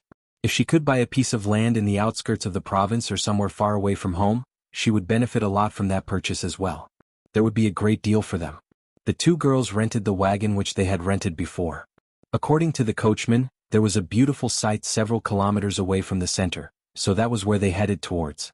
They asked the coachman to wait at the site, whilst Xiao Xian and Tao Tao took a look around the place. They seemed as if they were just idling around, Yet with Qiao Xian's superpower she was trying to pick the place where the plants could grow well and in large clusters. Cao Cao was a bit unsure. She glanced around and whispered to Qiao Xian. "Fifth sister-in-law, are we safe here? Let's just take a walk in the close-by area only, okay?" Qiao Xian chuckled inside her heart. She was not afraid of any danger here. She could receive a lot of help from the plants. One bad guy and she would make those plants help her out quite effectively. "Don't worry, we are in the outskirts of the province, it is very safe here. There are many villages and abbeys here, no one would dare to do anything to us." Cao Cao trusted her fifth sister-in-law deeply, so when she heard what she said, she nodded and smiled with a kind of embarrassment. "Oh, in that case I am assured." They were walking when Qiao Xian suddenly turned to the eastern side. She had a sense that beyond this stream, through that patch of forest, there was something summoning her, or rather her space. The space had not been this eager before. It was craving for something badly. Something extremely good must be present on the other side. Motivated, Qiao Xian took Cao Cao to walk eastwards. They walked through the woods and saw an abbey. The tall black brick wall separated the inside from the outer area, only some tall trees protruded from the wall with thick branches. Looking up they could faintly see the black root ridge and raised cornices. Qiao Xian was a bit confused. The good things were inside the abbey that belonged to someone else. She had no idea who owned the abbey, and she wondered what kind of people were inside the abbey. They could not just go inside abruptly. They needed to be prepared before going in. She knew how to behave properly. "Let's leave." Qiao Xian was not regretful. She bore this place in mind and would try to find out the owner of the abbey after they went back to the center. Hearing Qiao Xian sighing, Cao Cao assumed that it was because they could not continue since the abbey belonged to someone else. She consoled her. "Let's turn to another path." They had just walked a few meters when they ran into a middle-aged maid and a young maid, who were walking towards them accompanying a plainly dressed middle-aged madam. The madam looked tall with a long and thin face. She looked ill and seemed to have a preoccupied mind. She was walking with her head lowered with the help of the middle-aged maid. Chapter 407. Encounter with First Madam. The woman maid held a basket with a lid, and the three of them were not talking. Seeing that, Qiao Xian and Cao Cao made way for them to pass through. 2 meters away from them, the woman swayed and then collapsed with her eyes closed. The middle-aged maid and young maid cried out together as they helped the madam up. "First Madam, please, First Madam. First Madam, wake up, please wake up." Qiao Xian and Cao Cao went up to help them without any hesitation. But they did not know how to cure sick people. "Auntie, should you take the lady into the city for a medical checkup? We have a wagon and we can take you there." The maid looked up and saw Cao Cao and Qiao Xian. She forced a smile and said, "It is fine, but could you help us to carry her back to our abbey?" The maid clearly knew that First Madam was distressed mentally, and that's why she became sick. She was in a bad mood, thus passing out. It was not that she had any disease. She was disturbed in her heart and needed to get that problem cured from the root, otherwise she would not be able to recover. Qiao Xian and Cao Cao nodded. Together with the middle-aged maid, they helped the madam back to the abbey, which happened to be the place Cao Cao and Qiao Xian had intended to go to a while ago. As they went into the abbey, the servants came with a chair and carried their First Madam back to the room. The middle-aged maid asked the housekeeper to take Qiao Xian and Cao Cao to the hall. She apologized to them before heading back to First Madam to see how she was doing. The medical pills were slowly dissolving inside warm water. Auntie Hua ordered the other maids to get First Madam to lean against the chair, as she fed the medicine into her mouth. Gradually, First Madam opened her eyes. The abbey wasn't very big, yet it was quiet and neat. Looking out from the window of the flower hall, they could see the corridor pavilion, rockery and lake stones among the flowers and trees. The trees were lush and green and everything was very neat. The maid served them tea and pastry and stood quietly by the doorstep. Cao Cao was feeling uneasy. She had not expected that they would run into such a beautiful abbey. She looked at her sister-in-law who looked very serene, so she tried to calm herself down too. But what she did not know was that Qiao Xian was not feeling calm at all. Her space was getting agitated and she knew where the good things should be, yet she just could not touch it directly. Such a feeling sucked. Qiao Xian and Cao Cao would have left by now but for her curiosity towards that unknown thing. She did not need to stay to seek favor or attempt to establish a friendship with this family, since all they did was to help carry the woman home. But that unknown piece of treasure was tormenting her mind so much that she really wanted to see what it was. Auntie Hua came before Qiao Xian and Cao Cao waited for too long. "Thank you for your help today. Our First Madam would like to meet you to express her gratitude, but she is too sick to come over. She has asked me to thank you. Auntie Hua bowed to Xiao Xian and Tao Tao, as she offered a palm-sized brocade box in orange color. She said with a smile, "It is already lunchtime, why not stay for lunch here at the Abbey?" Chapter 408. Treasure. Xiao Xian turned down the brocade box. "It is just a small favor, we cannot accept such a big present. If it is okay with you, we would like to have lunch here." Startled, Auntie Hua smiled. "That is totally okay, please stay for lunch. This present? Just put it away, we can't accept it." Xiao Xian just could not accept such a large present just because she did a small favor for them. Seeing her resolute attitude, Auntie Hua did not insist, but exchanged names between each other so they could be served lunch soon. Xiao Xian could not give up the chance of taking a walk around and begged the maid, "Auntie Hua, can we take a walk around this garden? It looks so beautiful." It might be a little rude for them to make a proposal like this just because they had done them a small favor. Slightly surprised, Auntie Hua did not expect that a properly behaved woman like Xiao Xian would propose something like this. Despite her slight displeasure, Auntie Hua nodded with a smile. "Sure, just walk around as you wish, but don't go too far." "Thank you." Xiao Xian smiled and thanked her. Tao Tao thought that her sister-in-law was really interested in the landscape in the garden, so she was also very glad to have a chance to take a look around this beautiful garden. The two girls walked into the garden. Xiao Xian had a predetermined goal in her mind. She simply followed the direction the space was summoning her to. Soon they came to the deep side of the garden. Then she was shocked. She was totally taken aback, facing the patch of woods in front of her. Tao Tao could not help but breathe. "It smells so good, what are these trees? They are giving off such a nice scent." Xiao Xian, of course there was a great smell. The forest was not large, but there was so much sandalwood, which was emitting the fragrance. The trees were very well trimmed despite the size. Some large trees would be as old as 40 years. Xiao Xian did not recognize the trees, but she could sense that there was a smell of sandalwood. But she could also sense that the forest was filled with precious trees. That was because her space had turned desperate for them. If she was more knowledgeable, she would be even more shocked, because the trees included sandalwood, yellow rosewood, lobular Venus red sandalwood, golden phoebe, camphor tree, purple camphor tree, cold scented tree and more.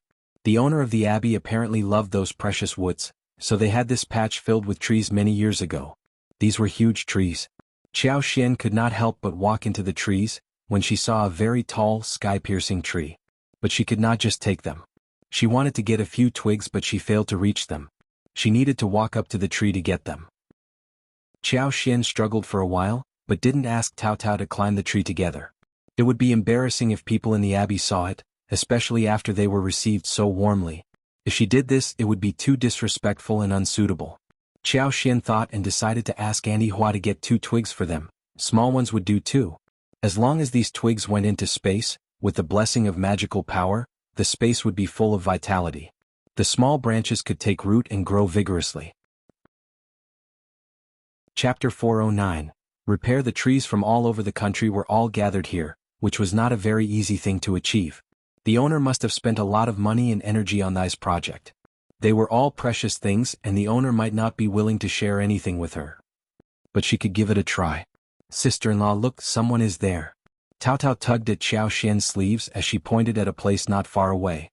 The forest was not shadowed by any bushes or weeds, but the trees were flourishing and they were not able to see everything at one glance, unless she used her superpower. Following Tao Tao's direction, Xiao Xian looked through the trees and saw a gray-haired man sitting on a wheelchair, with his back facing her. Xiao Xian felt a bit lucky for not having climbed up the tree, otherwise she would have been seen and caused embarrassment. She did not dodge that man and said to Tao Tao, "Maybe he is the owner. Let's go and speak with him." The two girls walked up and saw that the middle-aged man looked very skinny and sick. His cheekbones stood out and his hair had turned gray. "Hello." Xiao Xian stopped the moment she started to speak. The middle-aged man's head was tilting to one side, his eyes were tightly closed and hands drooping. He had apparently passed out. "Fifth sister-in-law, don't be scared." Xiao Xian was surprised too, thinking what kind of luck she had to run into 2 such people. She stepped forward quickly. She reached out for the man's pulse. The middle-aged man was wearing a robe in a dark brown color with golden lines. The wheelchair was made of rosewood, which she realized only when they got closer. It could be seen that even if he was not the owner of this place, he was definitely a master with status. Xiao Xian could not leave the man here like this. What if he was dead? Then how should she tell others about it? She needed to check his pulse first so she could either stay here or fetch someone. Xiao Xian was startled again when she felt the pulse. The man seemed to have been poisoned, the muscles in his lower body were severely blocked. That was why he could not walk, and his chest and internal organs were also damaged to varying degrees. As long as he was alive, he must endure unbearable torture. Xiao Xian subconsciously activated her superpower. It flowed through her fingertips and poured into the middle-aged man's body. The small but endless, energetic superpower slowly opened up the territory in the man's body, washing away the blocked tendons and repairing the dilapidated damage wherever it passed by. Tao Tao, who was standing next to her, got so nervous that she wanted to burst out in tears as she saw the fainted man and the absent-minded sister-in-law of hers. What was wrong with this man? Why was her sister-in-law not reacting? What was this terrible situation? What should they do? Old master. Yuan got so surprised when he saw two strange women standing next to his old master. He walked up and pushed the wheelchair backwards. Who are you? What are you doing here? Xiao Xian withdrew her move and said, Sorry, mister. We were walking around when we ran into this place and this old master seems to have passed out, so we... Yuan lowered his head and found that his old master had fainted. He let out a cry of surprise, ignored Xiao Xian and Tao Tao, and walked away in a hurry with the wheelchair. Chapter 4:10. For the time being, Yuan had just gone to the bathroom and something happened to the old master. His old master had to be all right. Xiao Xian, anyway, this person did not blame them for anything, which was already a comforting thing. Xiao Xian and Tao Tao were not in a mood to continue with the walk any longer. Also, Xiao Xian's purpose had already been achieved. Back to the hall, some maids laid out the table for them to have lunch. Xiao Xian asked about Auntie Hua, to which the woman maid said that Auntie Hua was in the middle of doing something so she could not be here. They were asked to eat lunch well. Xiao Xian suspected that the middle-aged man must be the owner of the abbey, and First Madame's husband. First Madame must have been taking care of her husband for a long time, so she collapsed out of tiredness. Xiao Xian could not help but feel sorry for them. Auntie Hua must be busy dealing with the old master, when she was working for the mistress. So, Xiao Xian did not ask anything more, but exchanged a few polite words, sat down and ate with Tao Tao. She could not mention asking for the twigs. She felt a bit sorry, but since she knew where those treasures were, she would find some ways to get them. She could ask Yuezheng Xiao for help, right? The young maid in the abbey did not look down at Xiao Xian and Tao Tao just because they were plainly dressed or because they had never been here before. They were served with 6 dishes and 1 soup. The servants served them well. The reason why those servants were so well-mannered and did not judge people by their looks must be because their master and mistress had taught them so. It was a family with moralities. Xiao Xian could not help but develop a good feeling towards this family. She would not mind treating that old master if she had some opportunity in the future, in exchange for a few twigs from the precious trees. She was going to think of a good method to use the superpower without exposing her abilities or causing suspicion. After lunch, Xiao Xian and Tao Tao waved them goodbye. They took a walk around and went back to where the wagon was stationed, then they went back to the city together. It was almost 4 in the afternoon when the 2 girls arrived at the hotel. Xiao Yunduan and Qi had not yet returned as the evening touched down. They might not be able to come back for dinner. So, Xiao Xian and Tao Tao ate some simple dinner at the hotel rather than wait for them. Sure enough, when they returned, it was already dark outside. Xiao Yunduan had drunk some wine, and walked in with the help of Qi and Chushan. Luckily he still had a pair of bright eyes. He was not fully drunk. No one liked to take care of drunk people. Chushan did not leave directly after he helped Xiao Yunduan. Instead, he left after helping Xiao Yunduan wash up. Xiao Xian thanked Chushan and gave him a red packet containing 1 liang, and asked Qi to walk him out. Then she asked Qi about the gathering. Speaking of it, Xiao Xiaoqi could not help but tell Xiao Xian and Tao Tao the story vividly. It was a very bustling event. They made poetry and discussed articles. Everything looked lively. He could not understand it all, but he could still tell that there was competition in the happy place. Xiao Xian and Tao Tao showed concern about Xiao Yunduan, to which Xiao Xiaoqi said proudly, "Fifth brother is excellent." Everything spoke highly of his articles. Some people looked down at him initially, but when he made the articles, they were all convinced, especially when young Master Xie praised him as well. After that, everyone started to look at Fifth brother in a different way. Chapter 4:11. Flashback. Tao Tao was very happy and laughed with pride. Xiao Xian felt proud on behalf of her husband too. That was what a celebrity could bring about. Her husband owed young Master Xie a huge favor. But young Master Xie never told lies. If he spoke highly of her husband, then her husband must be worth the praise. So, should she be hopeful for the autumn examination? The thought pleased Xiao Xian completely. It was the best news ever. The following day the four of them ate breakfast together. The gathering continued on this day. Xiao Yunduan did not get too drunk the night before, so he was already quite sober by this time. He even inquired about Xiao Xian and Tao Tao about where they went the day before. Xiao Xian did not mention the abbey, but only told him briefly about taking a tour outside the town. Xiao Yunduan was about to say something when Xiao Xian smiled. Just very close to town, somewhere with many people around? We didn't or will not go too far. Xiao Yunduan smiled too and dropped his idea to nag her. Don't travel too far. After breakfast, Xiao Yunduan and Qi went out, whilst Xiao Xian and Tao Tao stayed for a bit longer at the hostel and then stepped out for shopping. There were a few sites with beautiful landscapes that were worth visiting. At the abbey, old master, who was in a coma, woke up finally. The old master had been seriously injured in an accident before. His legs were crippled and other body functions were also damaged to some extent. Most of the time he lay down in a daze every day. Going into coma or experiencing occasional pains happened often. There were some occasions when he would feel better. Whenever he felt better and the day was nice, he would go out in the wheelchair, asking his servant to help him check the forest consisting of the precious trees that he had planted 30 years ago. When the old master woke up and saw his wife sitting by the bedside crying, he responded with a smile. You are still not used to this, are you? Madam forced a smile. Of course not. You have to get well, don't frighten me. She was not afraid of taking care of him, nor was she worried about keeping him company in this tedious abbey. She was just scared that he would pass out and never wake up one day. The doctor said that his body was already very weak, and his viscera had been severely damaged. These years he only relied on precious medicinal materials to continue his life. Despite that, it was still getting worse little by little. One day it would turn so bad that his body wouldn't be able to bear it any longer. At that point it would be the end of his life. But his wife did not dare to let him know about that. It was something that continuously pained her heart like a blade hanging over her head, which might drop any time. Especially during the past 1 year, he was getting worse and any small occasion would make her nervous. But despite the relapse that happened today, old master looked good and ate a lot more food during dinner and drank a more bowl of soup. Maybe I had been trapped indoors for too long, and today I am much better and feeling more energetic. His wife felt very nervous upon hearing the words. This should not have been the last moment before death, right? She forced a smile.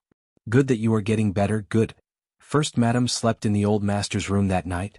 She barely dared to close her eyes in case something happened.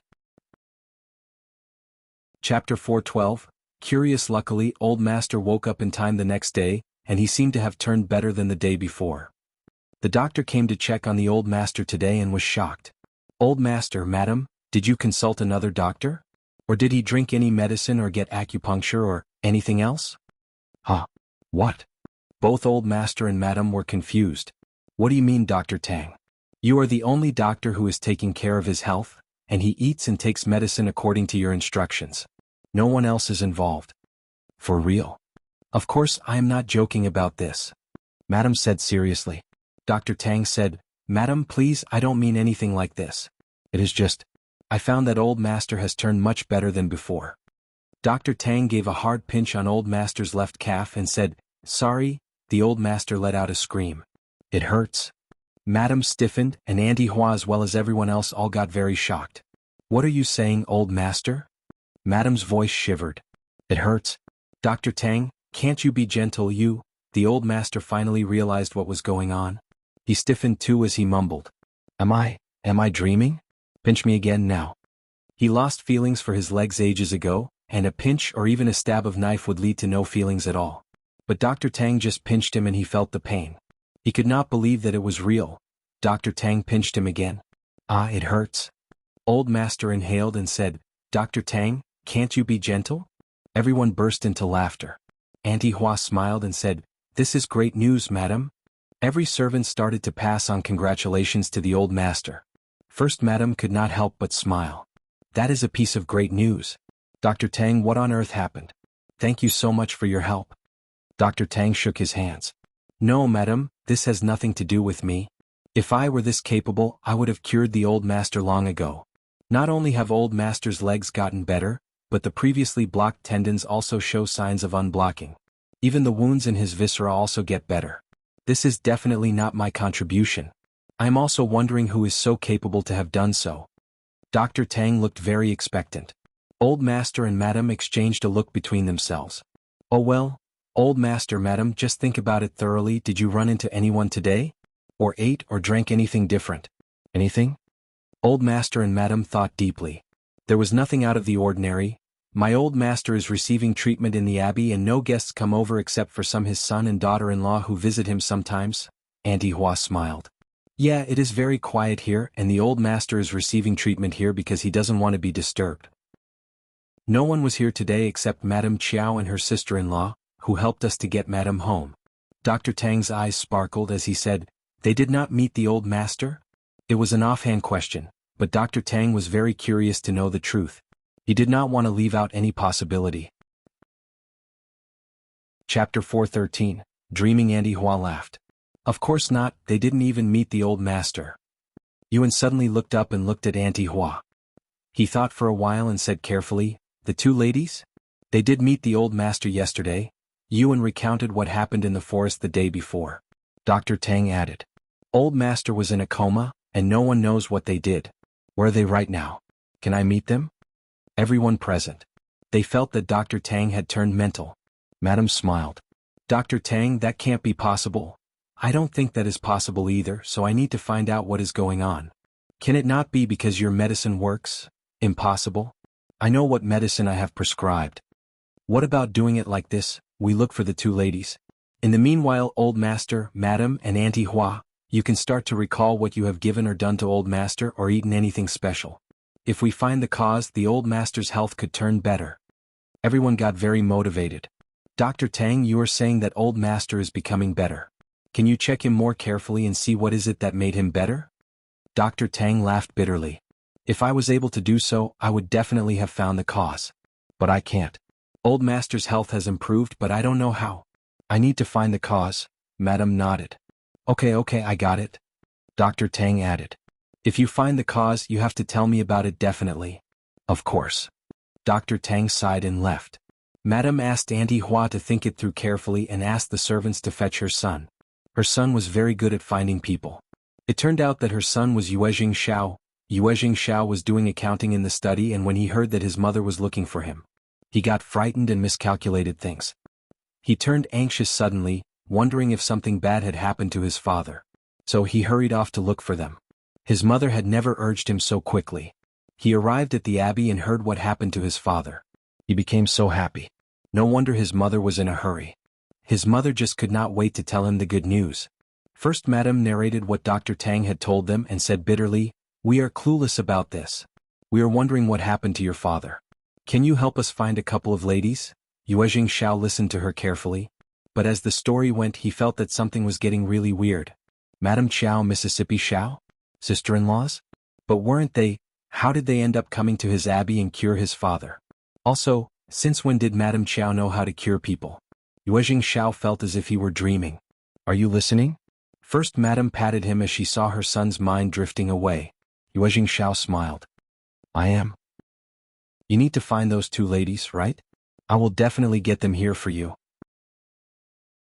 Chapter 414, Invitation. He could not help but describe what Xiao Xian and Xiao Taotao looked like. Auntie Hua's eyes widened. Yeah, that is it. Do you know them, third young master? First, Madam was very surprised too. Yuezheng Xiao smiled. If it was them who were here, then you don't have to worry. We are actually good friends. Madam Chiao's husband, Xie Jingrong, and I get along very well with each other. Madam Chiao is a very smart woman. She can do business well. Hearing that the lipsticks, which were so popular and always out of stock, originated from Madam Chiao, first Madam was taken aback. Is she really that good? What a pity that I did not meet them yesterday. Auntie Hua was very surprised and chuckled. You can't judge people by their looks. Madam Chiao and her sister-in-law looked very ordinary, but they have such hidden abilities. Auntie Hua could not help but feel lucky that she had not looked down upon them the day before, otherwise it would have been so embarrassing. You have not seen them, and I am not sure if they are the ones whom you are looking for. I will go and meet them now. First Madam nodded and urged him. Go right away, don't delay it. Yuezheng Xiao left the abbey, went onto the wagon and told the coachman to head towards the hotel where Xiao Xian and Xiao Yinduan were staying.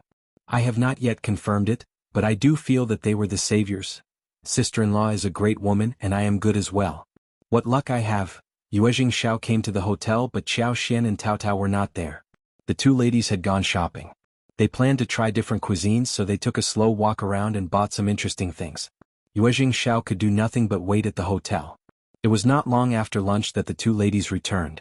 Sister-in-law Tao Tao. Yuezheng Xiao's eyes were sparkling. He was a very calm man, but this was about his father and he could not hold back the excitement. Yuezheng Xiao's sparkling eyes startled Xiao Xian and Tao Tao. Young Master Yuezheng. What happened? Sister-in-law, please tell me, did you go to an outskirt abbey called Southern Garden yesterday? Xiao Xian was startled. She felt that something weird was going to occur. There was one faint idea that almost popped in her mind. Yes, we were there yesterday. How did you get to know? What a coincidence. Yuezheng Xiao laughed as he struck the table. That is where my parents live. You helped my mother and then my father yesterday. I don't know how to thank you. Xiao Xian, Yuezheng Xiao said resolutely. You cured my father, didn't you? Please, sister-in-law, help my father and we will be grateful to you for the rest of our lives. Please stop. Xiao Xian smiled helplessly. So the man we ran into yesterday was old Master Yuezheng? Actually, I am not a doctor but I have some knowledge with massage and acupuncture.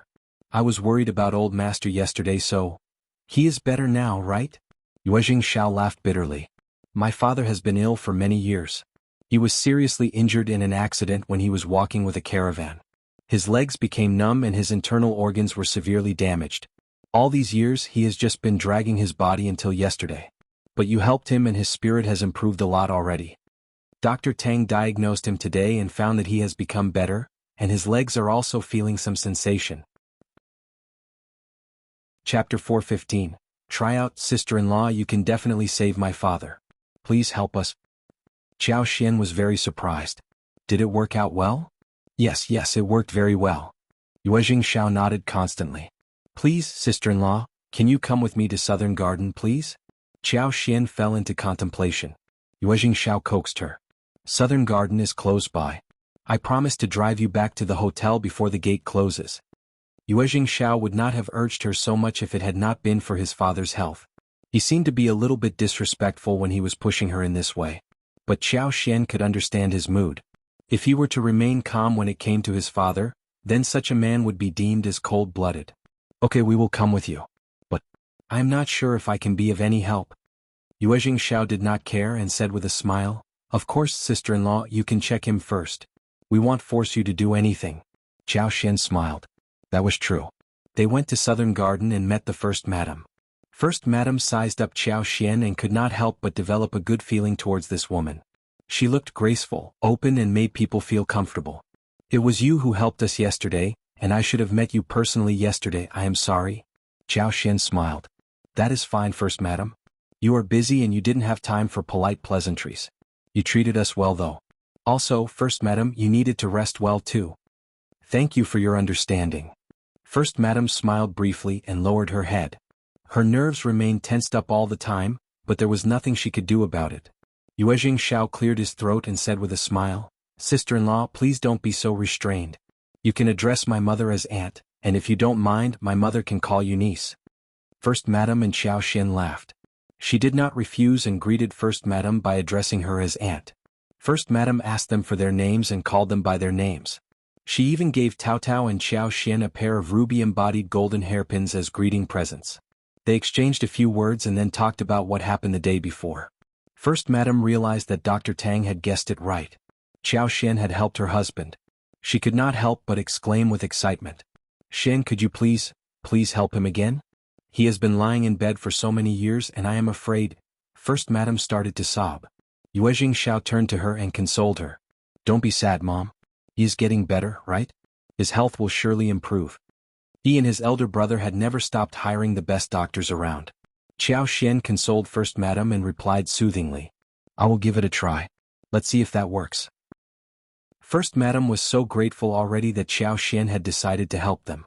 Xiao Xian had no idea how to do acupuncture or massage. She could not even recognize any spots. She came to help without bringing any needles along as well, claiming that they had come in a hurry. But they had needles ready at the abbey which could be used. As she put the needles on the calf, These caused no feelings except for pain. After putting on the show for a while, Xiao Xian said, maybe if uncle is in a coma, he would be totally relaxed and the treatment would work better. Chapter 416. Superpower for Disease. First Madame and Yuezheng Xiao exchanged a look with each other. But there were all kinds of methods for curing diseases, and it was not a strange thing that people could receive acupuncture when in a coma. Also, it seemed that Xiao Xian did help him when he was in a coma the day before. Yuan had taken care of the old master for years, and he knew a little bit about medical treatment. After receiving approval from old master, first madam and young master, he gave a needle at a spot of old master's neck. Old master passed out with his eyes closed. Xiao Xian, that was very professional. When the man passed out, Xiao Xian got down to doing her bit. She asked the others to leave them alone in case she was disturbed. But they were allowed to watch how she did it. Being far away, Xiao Xian pretended to needle old master's wrist, but by using her figure and hand movements she covered it up. In fact, she put 2 fingers lightly on his wrist, and calmly poured in her superpower into old master's body little by little. She commanded that the superpower should wash away old master's clogged tendons bit by bit, so that the severely injured internal organs were slowly repaired and got rejuvenated bit by bit. It required very accurate control of the flow and speed of the superpower, and old master's body was almost drained out. So, she had to take it slow in case he could not stand the sudden instilling power. Otherwise it would turn the good things into worse. This was the first time for Xiao Xian to do this to someone. She understood that it was the right thing to do, but she did not have enough time or experience to use as reference. So all she could do was to follow her own instincts little by little. It was a very high energy consuming exercise. She started to have sweat on her forehead, cheeks and on her back. Her face started to turn increasingly pale. First Madame Yuezheng Xiao and Tao Tao saw the changes in her. They were all so nervous. But they were very convinced by her skills by this point. Almost 1.5 hours later, Xiao Xian let out a sigh of relief and collapsed on a chair. The others walked up to her quickly. Fifth sister-in-law, how are you doing? Sister-in-law, are you all right? Are you okay, Xian? Auntie Hua, come quickly with the ginseng soup. Xiao Xian let out a breath as the superpower went traveling through her body and soon she recovered. I am fine, don't worry. Really? Yeah, look at me, I look fine, right? I was just tired but now I am okay. Seeing that Xiao Xian looked well again and sounded just a little tired, they all let out a sigh of relief. Sister-in-law, what about my father? They all turned to look at Xiao Xian in anxiety. First Madam was already holding old master's hands, checking him. He should be fine. Xiao Xian smiled. He is not in a very bad situation, or we can say that my method should work on him. As long as he goes through proper post-treatment therapy, he should recover to normalcy in a few months. Xiao Xian needed to settle this at one go because the more she did this, the higher were the chances of her secret of being exposed. Really? Is that so? The mother and son stared at her in disbelief. Auntie Hua as well as Yuan were both surprised and happy. Chapter 417. Secret. Xiao Xian smiled bashfully. It should be right, what luck. No, it is not about luck. You saved our old master and we all saw that. First Madam did not know how to express her gratitude. Xian, you are our savior. If you ever need our help, we will spare no efforts to help you. Thank you very much, Aunt. The mother and the son could not calm themselves down until a long while later. Soon the old master woke up. He had a very strange feeling inside. His disease was gone, and he felt so relaxed and cheerful as if he had been reborn. When First Madam and Yuezheng Xiao asked how he felt and received a positive answer, they were extremely glad. First Madam took hold of Xiao Xian's hands, not knowing what to say. Xiao Xian had saved their whole family. She just could not imagine how the family would be like if her husband passed away. Xian, you should never hesitate to ask me for anything in the future. Motivated, First Madam asked earnestly. I am older than you, so, can you become my goddaughter? In this way we can be one family. The old master also believed that it was a great idea. He smiled in agreement. Both Xiao Xian and Yuezheng Xiao were startled. How? Mom, let's talk about this in the future. Yuezheng Xiao could see Xiao Xian's concern, which was also his worry too. LT is getting late and she needs to head back to the hotel, otherwise Brother Xiao would be anxious not to see her there. Dad, Mom, I will accompany them back to the town now. Oh well? First Madam and her husband were both confused. Xiao Xian let out a sigh of relief, smiled at him and left.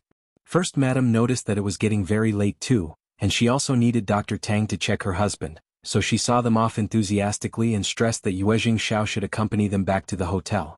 Xiao Xian accepted the offer and said, "Uncle, Aunt, actually, I didn't do much. I still believe that it is luck that cured Uncle. I am not a doctor, so please help me keep this skill of mine a secret, and not tell anyone else that I cured him." Xiao Xian was very pleased about the turn of events on this day. She had not expected that her superpower could cure diseases. Actually, it was not about curing a disease, it was about bringing things back to life and repairing the broken stuff. It was such a bizarre thing and needed to be kept a secret.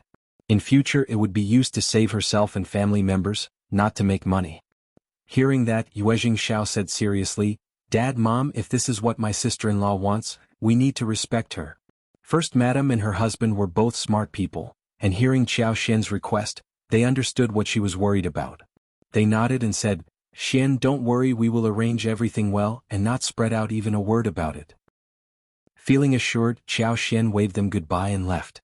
In the wagon, Yuezheng Xiao released his fist and smiled at Xiao Xian with hesitation. "Sister-in-law, I did not want Mom to. I got it." Xiao Xian smiled. "That was what I thought as well. Really, what a wonderful coincidence."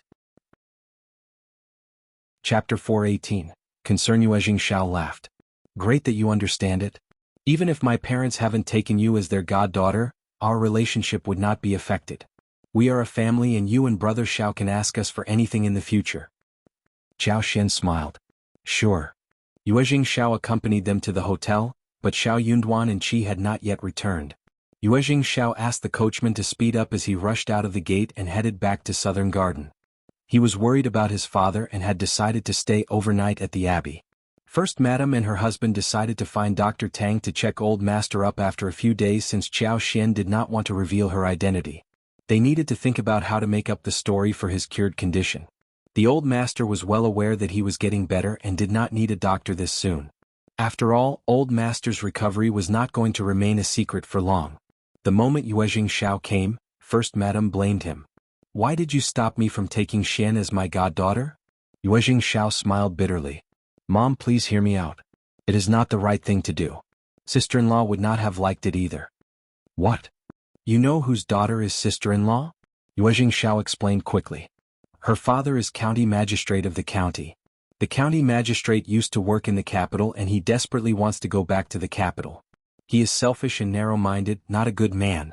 Sister-in-law is his concubine's daughter and before she got married, she had not lived a good life in that house."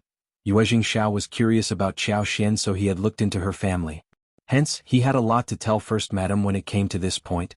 Think about this, if Officer Qiao and Madam Qiao get to know that you have taken sister-in-law as your goddaughter, they would definitely come and ask you for favors.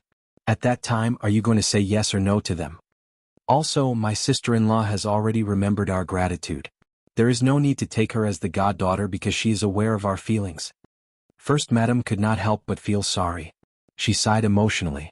"That explains it. You are right about this matter. This is her worry as well," Yuezheng Xiao added. First Madam smiled. "Then we can drop the idea of taking her as our goddaughter. But we will always take good care of her. Officer Qiao must be stupid as to mistreat such an excellent daughter. He will regret it one day." Yuezheng Xiao smiled. "He is not the only stupid one." Thinking of her own sister-in-law, First Madam smiled. "That is true." Hearing Xiao Xian's story, the First Madam felt even more sorry about Xiao Xian. She stressed to Yuezheng Xiao that he should take more care of the Xiao family and treat them as part of his family. Yuezheng Xiao just did not know what to say. He might be the one to be taken care of by them instead. Yuezheng Xiao asked his father how he felt, to which he replied positively. The whole family ate dinner happily. Xiao Yunduan and Qi returned in the evening. Thankfully they did not drink much that day. They walked in soberly. Xiao Xian decided to tell Xiao Yunduan what they did at Southern Garden. Chapter 419. Ms.Mi Jr.'s guest. Xiao Xian asked Qi and Tao Tao to buy some snacks for the night, and then sat down next to Xiao Yunduan, tugging her clothes and telling the whole incident to Xiao Yunduan. At first, Xiao Yunduan thought that he had heard a fairy tale, but soon he understood what he had heard. "Darling, so you cured the old master of the Yuezheng family?" "Hush." Xiao Xian put her finger to the lips. "Don't be so loud. It was just a coincidence. Very surprising actually. I only did some acupuncture and massage and shockingly it worked. It was a total coincidence that the old master got better with my clumsy technique." Xiao Yunduan. Xiao Yunduan laughed. You are just so lucky. Xiao Xian lifted her chin, raised her eyebrows and smiled. I think so too. The two of them smiled at each other. After a few moments, Xiao Yunduan said again, Oh yes, don't tell others about what happened today. What if someone comes to you for medical treatment? Then you would not be able to say no that easily, right? After all, Xiao Xian was lucky to have cured the old master, but she might not be able to cure anyone else, who might not be so easygoing like the Yuezheng family. Xiao Xian felt her heart become warm and she nodded. Darling, I thought about this too and I told young Master Yuezheng about it. His family would help us keep the secret. Xiao Yunduan smiled and looked at her. That is good. You must be tired today, right? Sleep early. The gathering ends tomorrow. Andy can take you around for a tour before going home, alright? The weather had become a bit colder, but the house was as warm as spring. Under the soft light, talking about the word home made people feel warmer. Xiao Xian suddenly felt happy physically and mentally. She looked at Xiao Yunduan with moist eyes, and her pretty face became more and more lovable under the soft light. Xiao Yunduan felt his heart throbbing, and he almost swept her into his arms. At the Yuezheng mansion, someone from Southern Garden came to fetch Yuezheng Xiao, who had not returned until midnight. Ms.Mi Jr. became happy. She guessed that the old master was dying and that's why Yuezheng Xiao was asked to come over. That would be such great news. It was a pumsment roar not to marry Naduror. Ms.Mi Jr. spent a whole night thinking about this and early next day she asked someone to find out if Yuezheng Xiao had returned the night before. He did not. Ms.Mi Jr. became even more certain about her guess. She could not help but tell her husband about it. When her husband was young, he was a romantic and elegant person. He especially liked making poems with literature. Yet after so many years he still failed to make one that could earn him a name. He gave it up later and decided to lead a life of playing around and drinking with friends, having fun all his life. He was living a very leisurely life. He had never been interested in family business. He could not even learn a thing about it and it made his head ache. Chapter 420. Rumor. He was very satisfied by what he had now. His two sons were doing well in business and his youngest son was good at reading. He was very proud even though he had no lineal son. Hence he ignored all family affairs. He focused only on enjoyment. Ms.Mi Jr. hated him for behaving like this. She felt so annoyed after being married to him for so long. The first old master was the supporter of the family but her husband was just trash. The first old master had a pair of excellent sons, but she had no sons at all. Hearing her words, the second old master frowned in surprise. That is not possible. He has always been like this. If something had happened he would not have concealed it from us. Ms.Mi Jr. sneered. Why not? He can conceal it from us so they can do something bad in secret. Second old master. The second old master was always very slow in this aspect. He snapped angrily. Why do you care? Mom is still alive and they can't do anything bad in secret. Moreover, our sons are also involved in the family business, and they would keep an eye on those who try to do something bad behind our backs. What are you worried about? Losing interest in hearing Ms.Mi Jr.'s babbling, the second old master went out, humming happily. Ms.Mi Jr. felt annoyed and there was fury arising inside her chest. What on earth had she done to end up marrying such a trash? After some complaints, Ms.Mi Jr. thought for a while and whispered something to her trusted servant. She was not going to drop it even though her husband did not care. Yuezheng Si and Yuezheng Yan were her husband's sons, not hers. They might be successful in business, but none of their earnings would end up being in her hands. Hence, she had to make a plan for herself. She needed to get a share of the family business. Soon, rumor went around in the mansion that the first old master was doing bad at the abbey and was on his deathbed. Some even said that the third young master had been asked to go to Southern Garden, and he looked so worried when he went out. He spent a whole night there. Soon Madame Yuezheng knew about it. She called her eldest granddaughter-in-law and Ms.Mi Jr. and asked about it. What happened to the eldest son? Do you know anything about the matter? Ms. Jean turned to Ms.Mi Jr. She was already aware of what to do with the second aunt-in-law, having been in a fight with her for years. She was going to let her second aunt-in-law answer Madame's question. Ms.Mi Jr. said, I am not sure, but someone from Southern Garden came to fetch Xiao who hurried away. He did not come home the night before, so we have no idea what is going on at Southern Garden. Xiao left in such a hurry. He should have told us what happened, otherwise you will be worried, right, Madame? Madame Yuezheng frowned and snorted, looking annoyed. Ms. Jean smiled.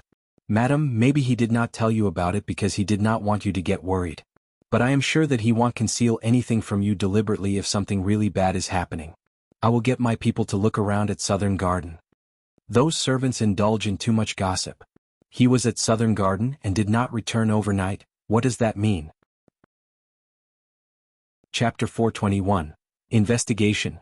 Isn't it normal that he stays overnight at Southern Garden with the first old master and the first madam? Who spread the rumor? I will definitely find out who released the rumor. How dare those servants gossip about what happened to their masters? They have startled you, madam? Having heard what Ms.Mi said, Madame Yuezheng nodded. That is true, you need to find out who started the rumor and gossiped about the master. And that person was even jinxing her son.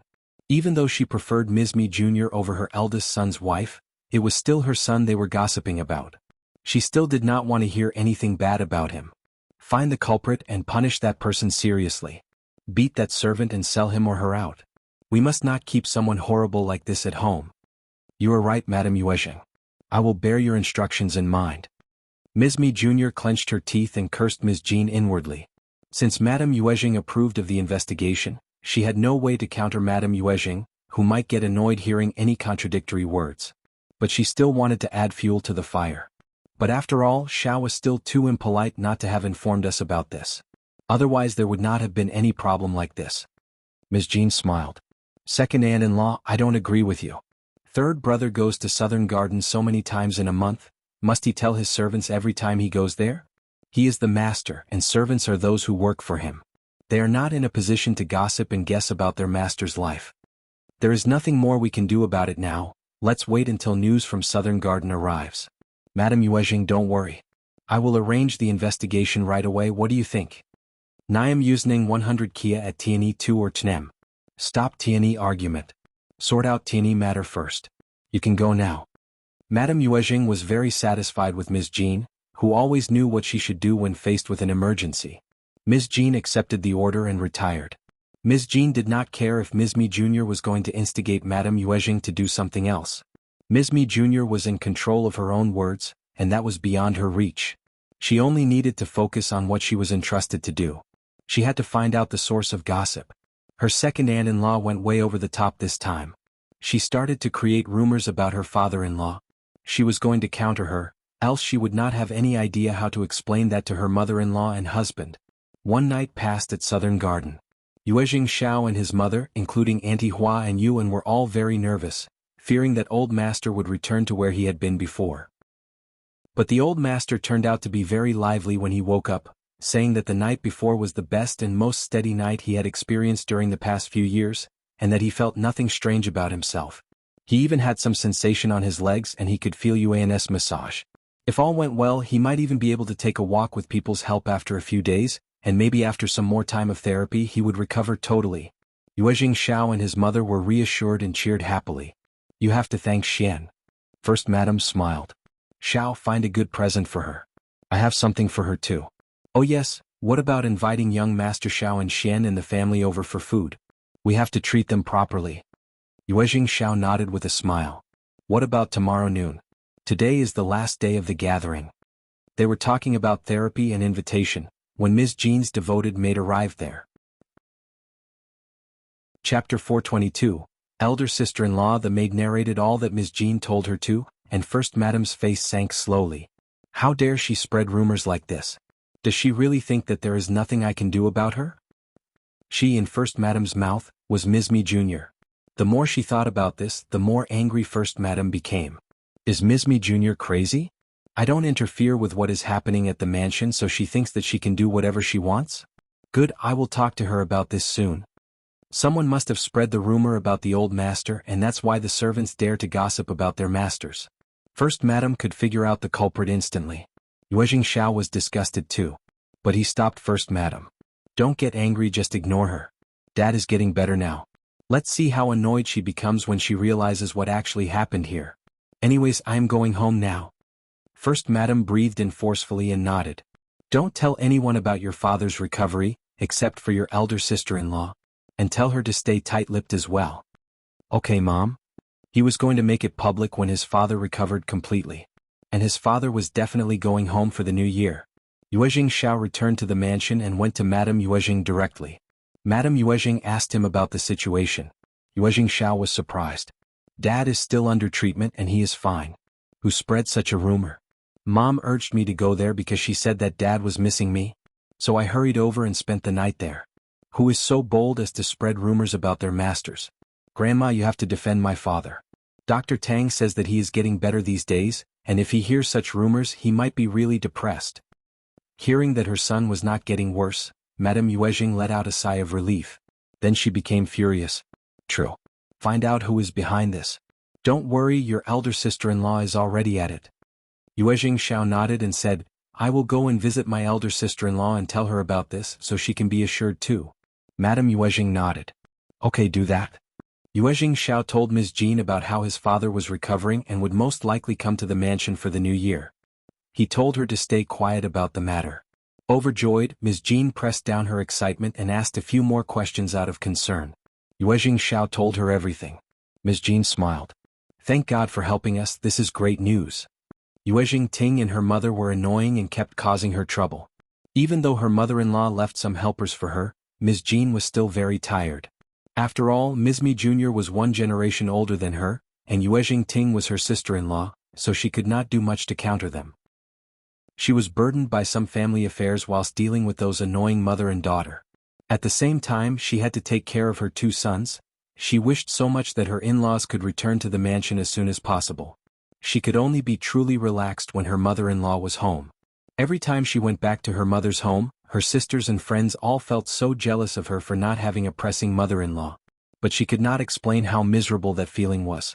Yuezheng Xiao said, Parents should be home soon, so elder sister-in-law, just spare no efforts to carry out your investigation. Ms. Jean's eyes sparkled. Really? Of course. Okay, I got it. Ms. Jean suddenly felt motivated. She looked lethal and inspired, ready to get on with the investigation. She was definitely going to reveal Ms.Mi Jr. this time. Xiao Yunduan and Xiao Xian could not turn down Yuezheng Xiao's invitation for lunch. Chapter 423. Visit to the Southern Garden. To be honest, Xiao Xian did not want to turn the invite down. After all, he had been thinking about the precious trees. The next morning, Xiao Xian, Xiao Yunduan, Tao Tao and Xiao Xiaoqi headed to Southern Garden with Yuezheng Xiao for a visit. First Madame, who was immensely grateful to Xiao Xian, felt even closer to her after knowing about her story. Old Master had recovered quite quickly, basically improving every day. This was actually not surprising. Xiao Xian's superpower represented vitality. She had used her superpower to completely restore his body. All that was left was to recuperate and replenish qi and blood. As long as he ate well and rested well and did some exercise, every day would bring new surprises. The old master was very particular with food, which was beneficial for replenishing the body, so he recovered even faster. Therefore the old master received Xiao Xian and the family as well. He looked lively and happy.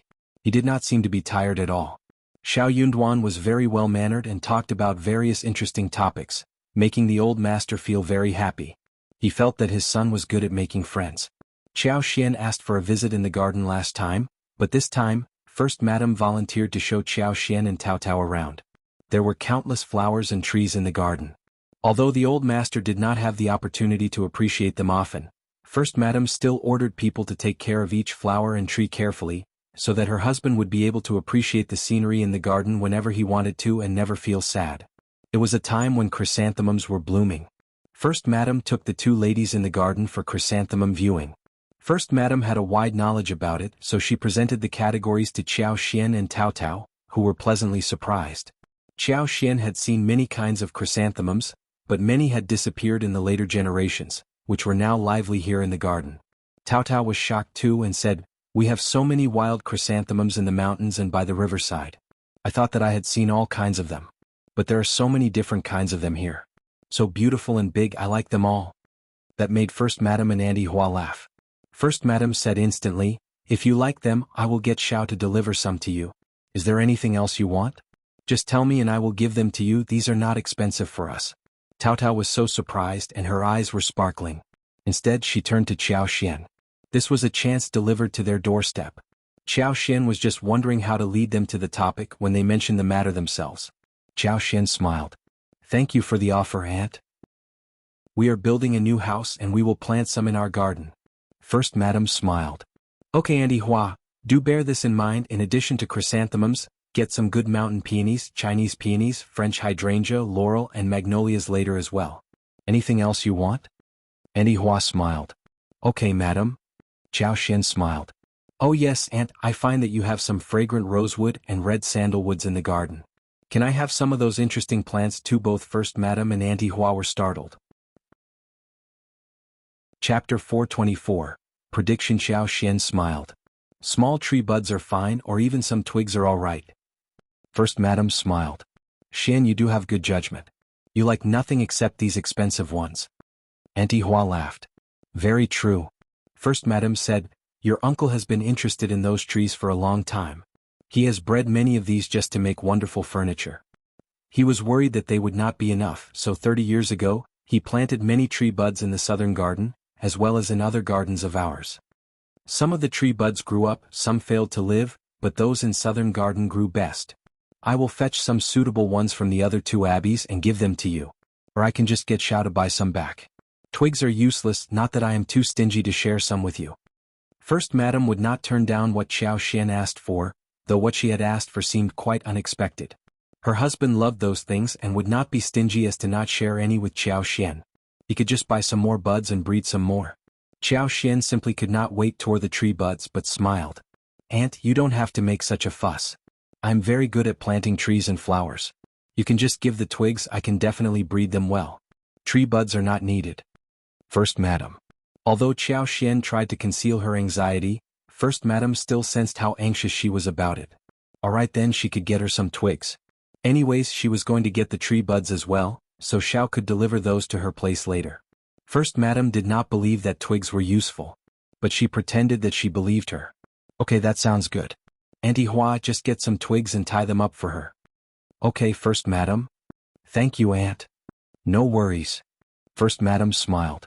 Oh, what kind of twigs do you want? Tell Auntie Hua about it. Xiao Xian thought for a while and smiled. They don't have to be too big or long, also no withered twigs. She made a gesture. This size will do.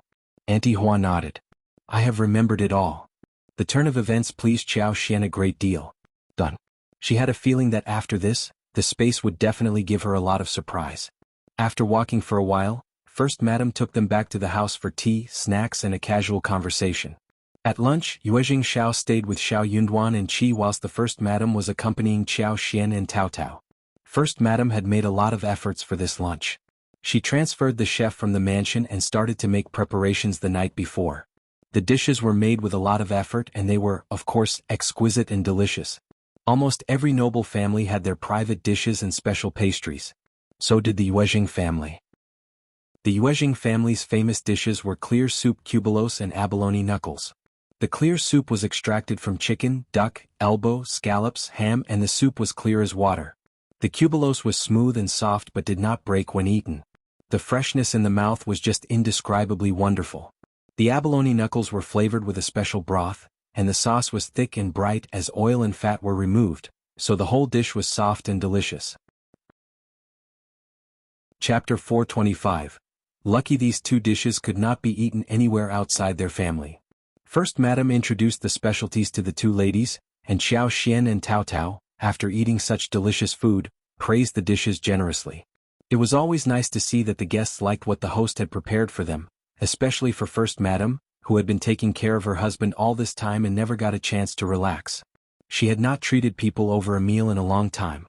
That was also the first banquet she arranged for people, which was significant for her too.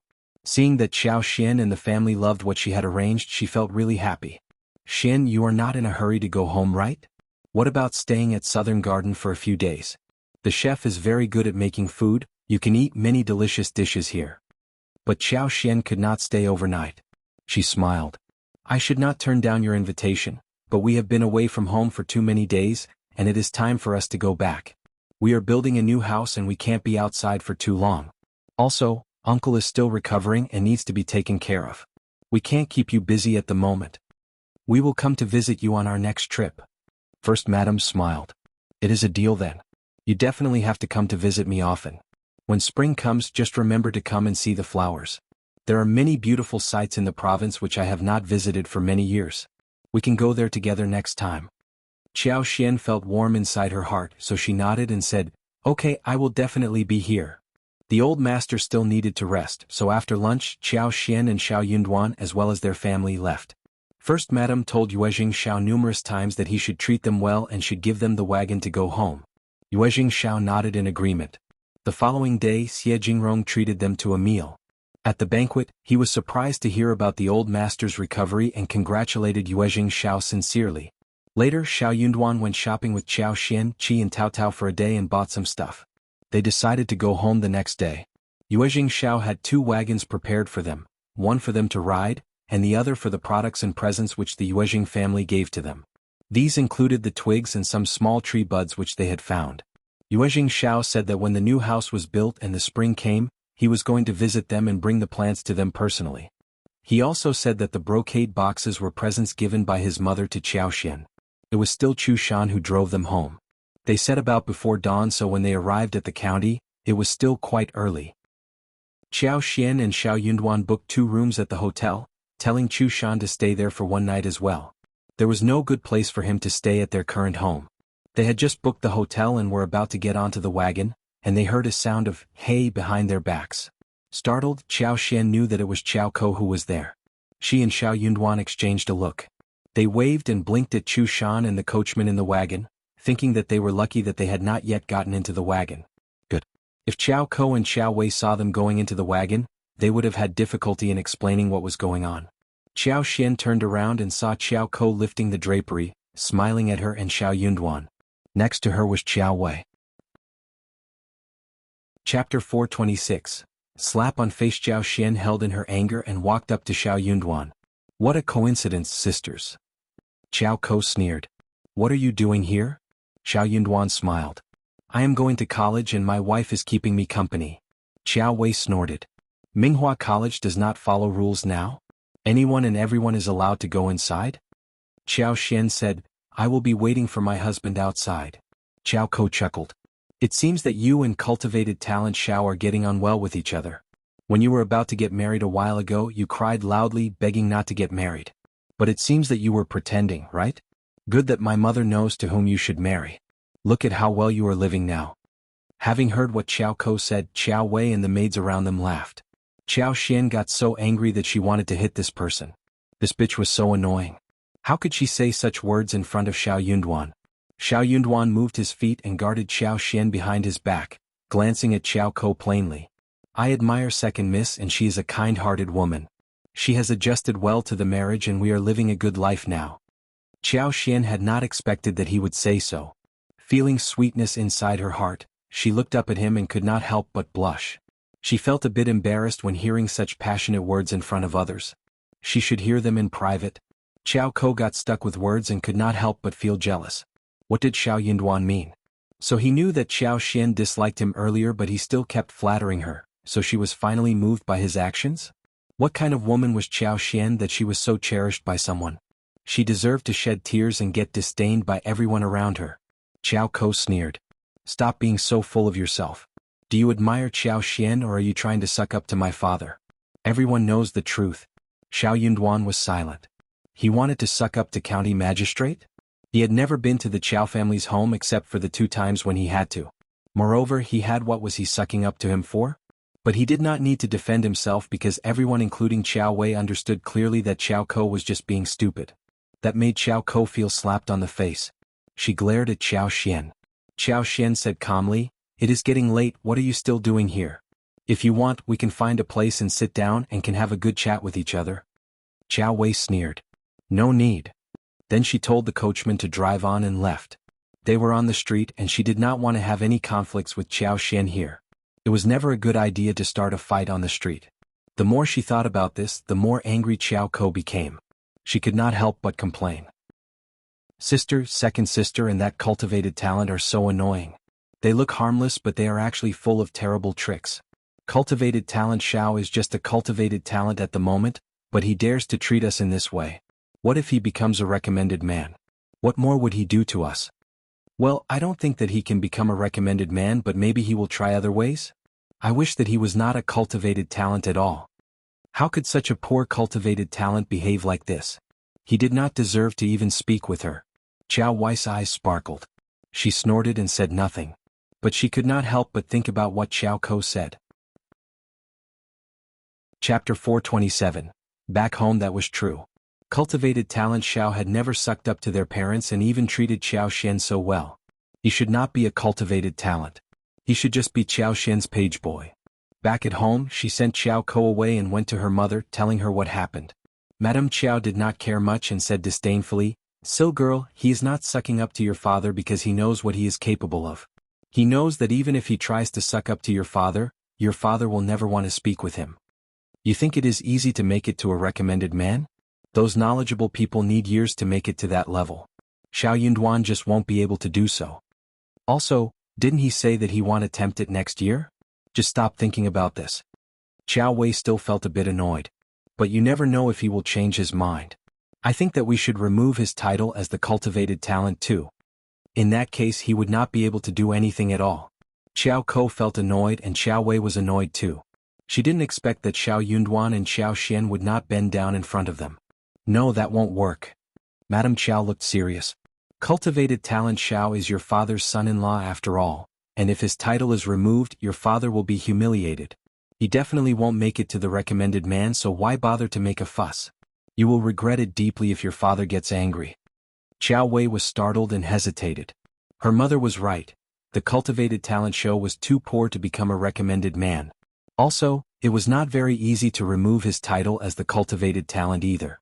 What if she caused trouble and her father lost face? She would suffer deeply, and that would only mean a favor done to Xiao Ko and concubine Du. As she thought about this, she remembered that it was Xiao Ko who instigated her to do so, and Xiao Wei became even more annoyed. She was not someone who tolerated her anger. So she told Madame Xiao about everything. Angry Madame Xiao shouted, "What a bitch! How dare they try to use us? Wei, be careful not to be used by that bitch." Madame Xiao felt so angry that she snapped at concubine Du and Xiao Ko when they greeted her the next day. Concubine Du was ordered to stand still for 1 day and her legs were shivering by the end of it. Xiao Ko was too scared to argue or protest. When Xiao Ko and Xiao Wei's wagon went far, Xiao Xian and Xiao Yunduan climbed onto the wagon. Xiao Xian felt quite anxious. Although she knew that Xiao Yunduan was not a superficial person, she was still quite worried that he would be affected by what her sister said. She wanted to ask him and give some explanation, but with Qi and Tao Tao around, she could not find a way to start the conversation. She was feeling quite heavy in her mind. Suddenly she felt a touch of warmth on her wrist. Xiao Xian looked up and saw Xiao Yunduan's eyes on her. Xiao Yunduan pinched her wrist and released it, talking in a soft voice. "Let's go home." Startled, Xiao Xian no longer felt anxious. She smiled and nodded with her eyes sparkling. Okay. When he said, "Let's go home," they were heading towards their home, so he was still treating her as his family and it meant that no one would be able to separate them. Xiao Yunduan smiled back at her and both of them felt relieved in their hearts. Back at home, the sun was setting in the west. The whole family was happy to see them back and helped to carry the gifts into the house, chatting happily. Chapter 428. Stupid cousins Chu Shan and the coachman left from there when it was getting late. Xiao Xian put most of the stuff back into the room, and shared some with Miss Fang and Miss Su. She asked Qi and Tao Tao to carry the tree buds into the garden. She was going to deal with them tomorrow. Then she shared the snacks with the entire family. First, Madame had given them 2 boxes of pastries, which were made by their special chef at the mansion. They were sweet and crispy and everyone loved how they tasted. Xiao Yunduan and Xiao Xian felt assured hearing that everything was going well at home. When they talked about how bustling the province was, Miss Fang could not help but look forward to visiting there, let alone Xiao Sanlang and Yang Xiaoni. They had never thought about this earlier, but things were different now. Xiao Xian smiled. "When it becomes warm next year, we will all go there for a trip, okay?" "That sounds great. I want to go too." Xiao Sanlang and his wife were the most motivated when hearing the proposal. Miss Fang looked at the couple, hesitating. "But can we all really go there?" Xiao Xian smiled. "Yeah, Mom, we can rent a wagon and will arrive within 1 day. Our whole family will go together. Anyways, we have enough money with us. We don't have to be worried about anything." Miss Fang laughed. "Okay. We will all go there." "Okay." The whole family laughed and talked when suddenly Xiao Lulang rushed in. "Fifth cousin." Everyone was startled. Miss Fang frowned and asked Miss Su and Yang Xiaoni to go make dinner. Xiao Yunduan was confused. "What is it?" Xiao Lulang looked so angry when he said, why didn't you tell me about going to Brother Yu's home for a visit? Xiao Lulang had been suffering terribly ever since he got to know about it. The more he thought about it, the angrier he became. He just could not help but imagine how Xiao Yunduan stood out among all those excellent people, and he was so annoyed by this imaginary picture.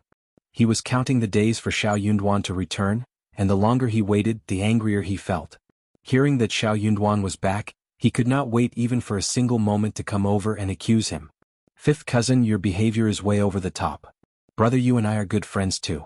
So, how could you leave me behind? You are just jealous of me speaking vividly with him and fear that he will like me better than you. Xiao Xian.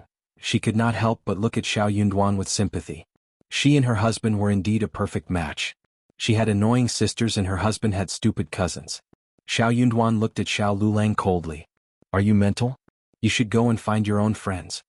Yuezheng was not a very common surname, and Xiao Lulang ignored the Zheng part of the surname when talking about it. This stupid cousin of his did not even know what his friend was called, and he still insisted that they were friends. Xiao Lulang's eyes were widened. How can you say that? Eldest uncle, stop it. Xiao Yunduan's eyes sank slowly. Xiao Lulang, there is no use calling me my father. You can't make Brother Yu turn into your friend either. I suggest you study more and read more rather than befriend people. My friends are unrelated to you and I don't care about your friends either. Chapter 429, Pretending People. Xiao Lulang said, you must have messed around later. Extremely annoyed, Xiao Yunduan replied without hesitation. If you had not sucked up to him, how would Brother Yu know who you are? You said that you had a nice chat with him, but what did you speak with him about anyway? Why didn't he send you any invitation? Xiao Xian chuckled and smiled. Darling, maybe you are wrong. Maybe you have hidden the invitation which was meant for your cousin? Xiao Lulang followed up. Yeah. Xiao Yunduan. Xiao Xian added again with a smile. That is called, you can never wake up those who pretend to be asleep.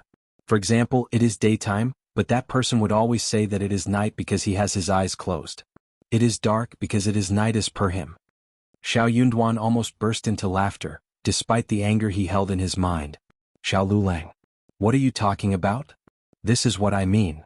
Xiao Xian said coldly, my husband has already put it forward clearly that he and you are not on the same level, so stop messing around with his friends. Hearing her blunt words annoyed Xiao Lulang even more. Eldest uncle felt that Xiao Xian was not being nice. He immediately said, Miss Xiao, watch your words. Ignoring him, Xiao Xian continued. You are well aware whether or not you had a nice chat with my husband's friends, right? Actually, even if you had a good conversation with them, so what? Xiao Lulang was stuck in words. True, so what?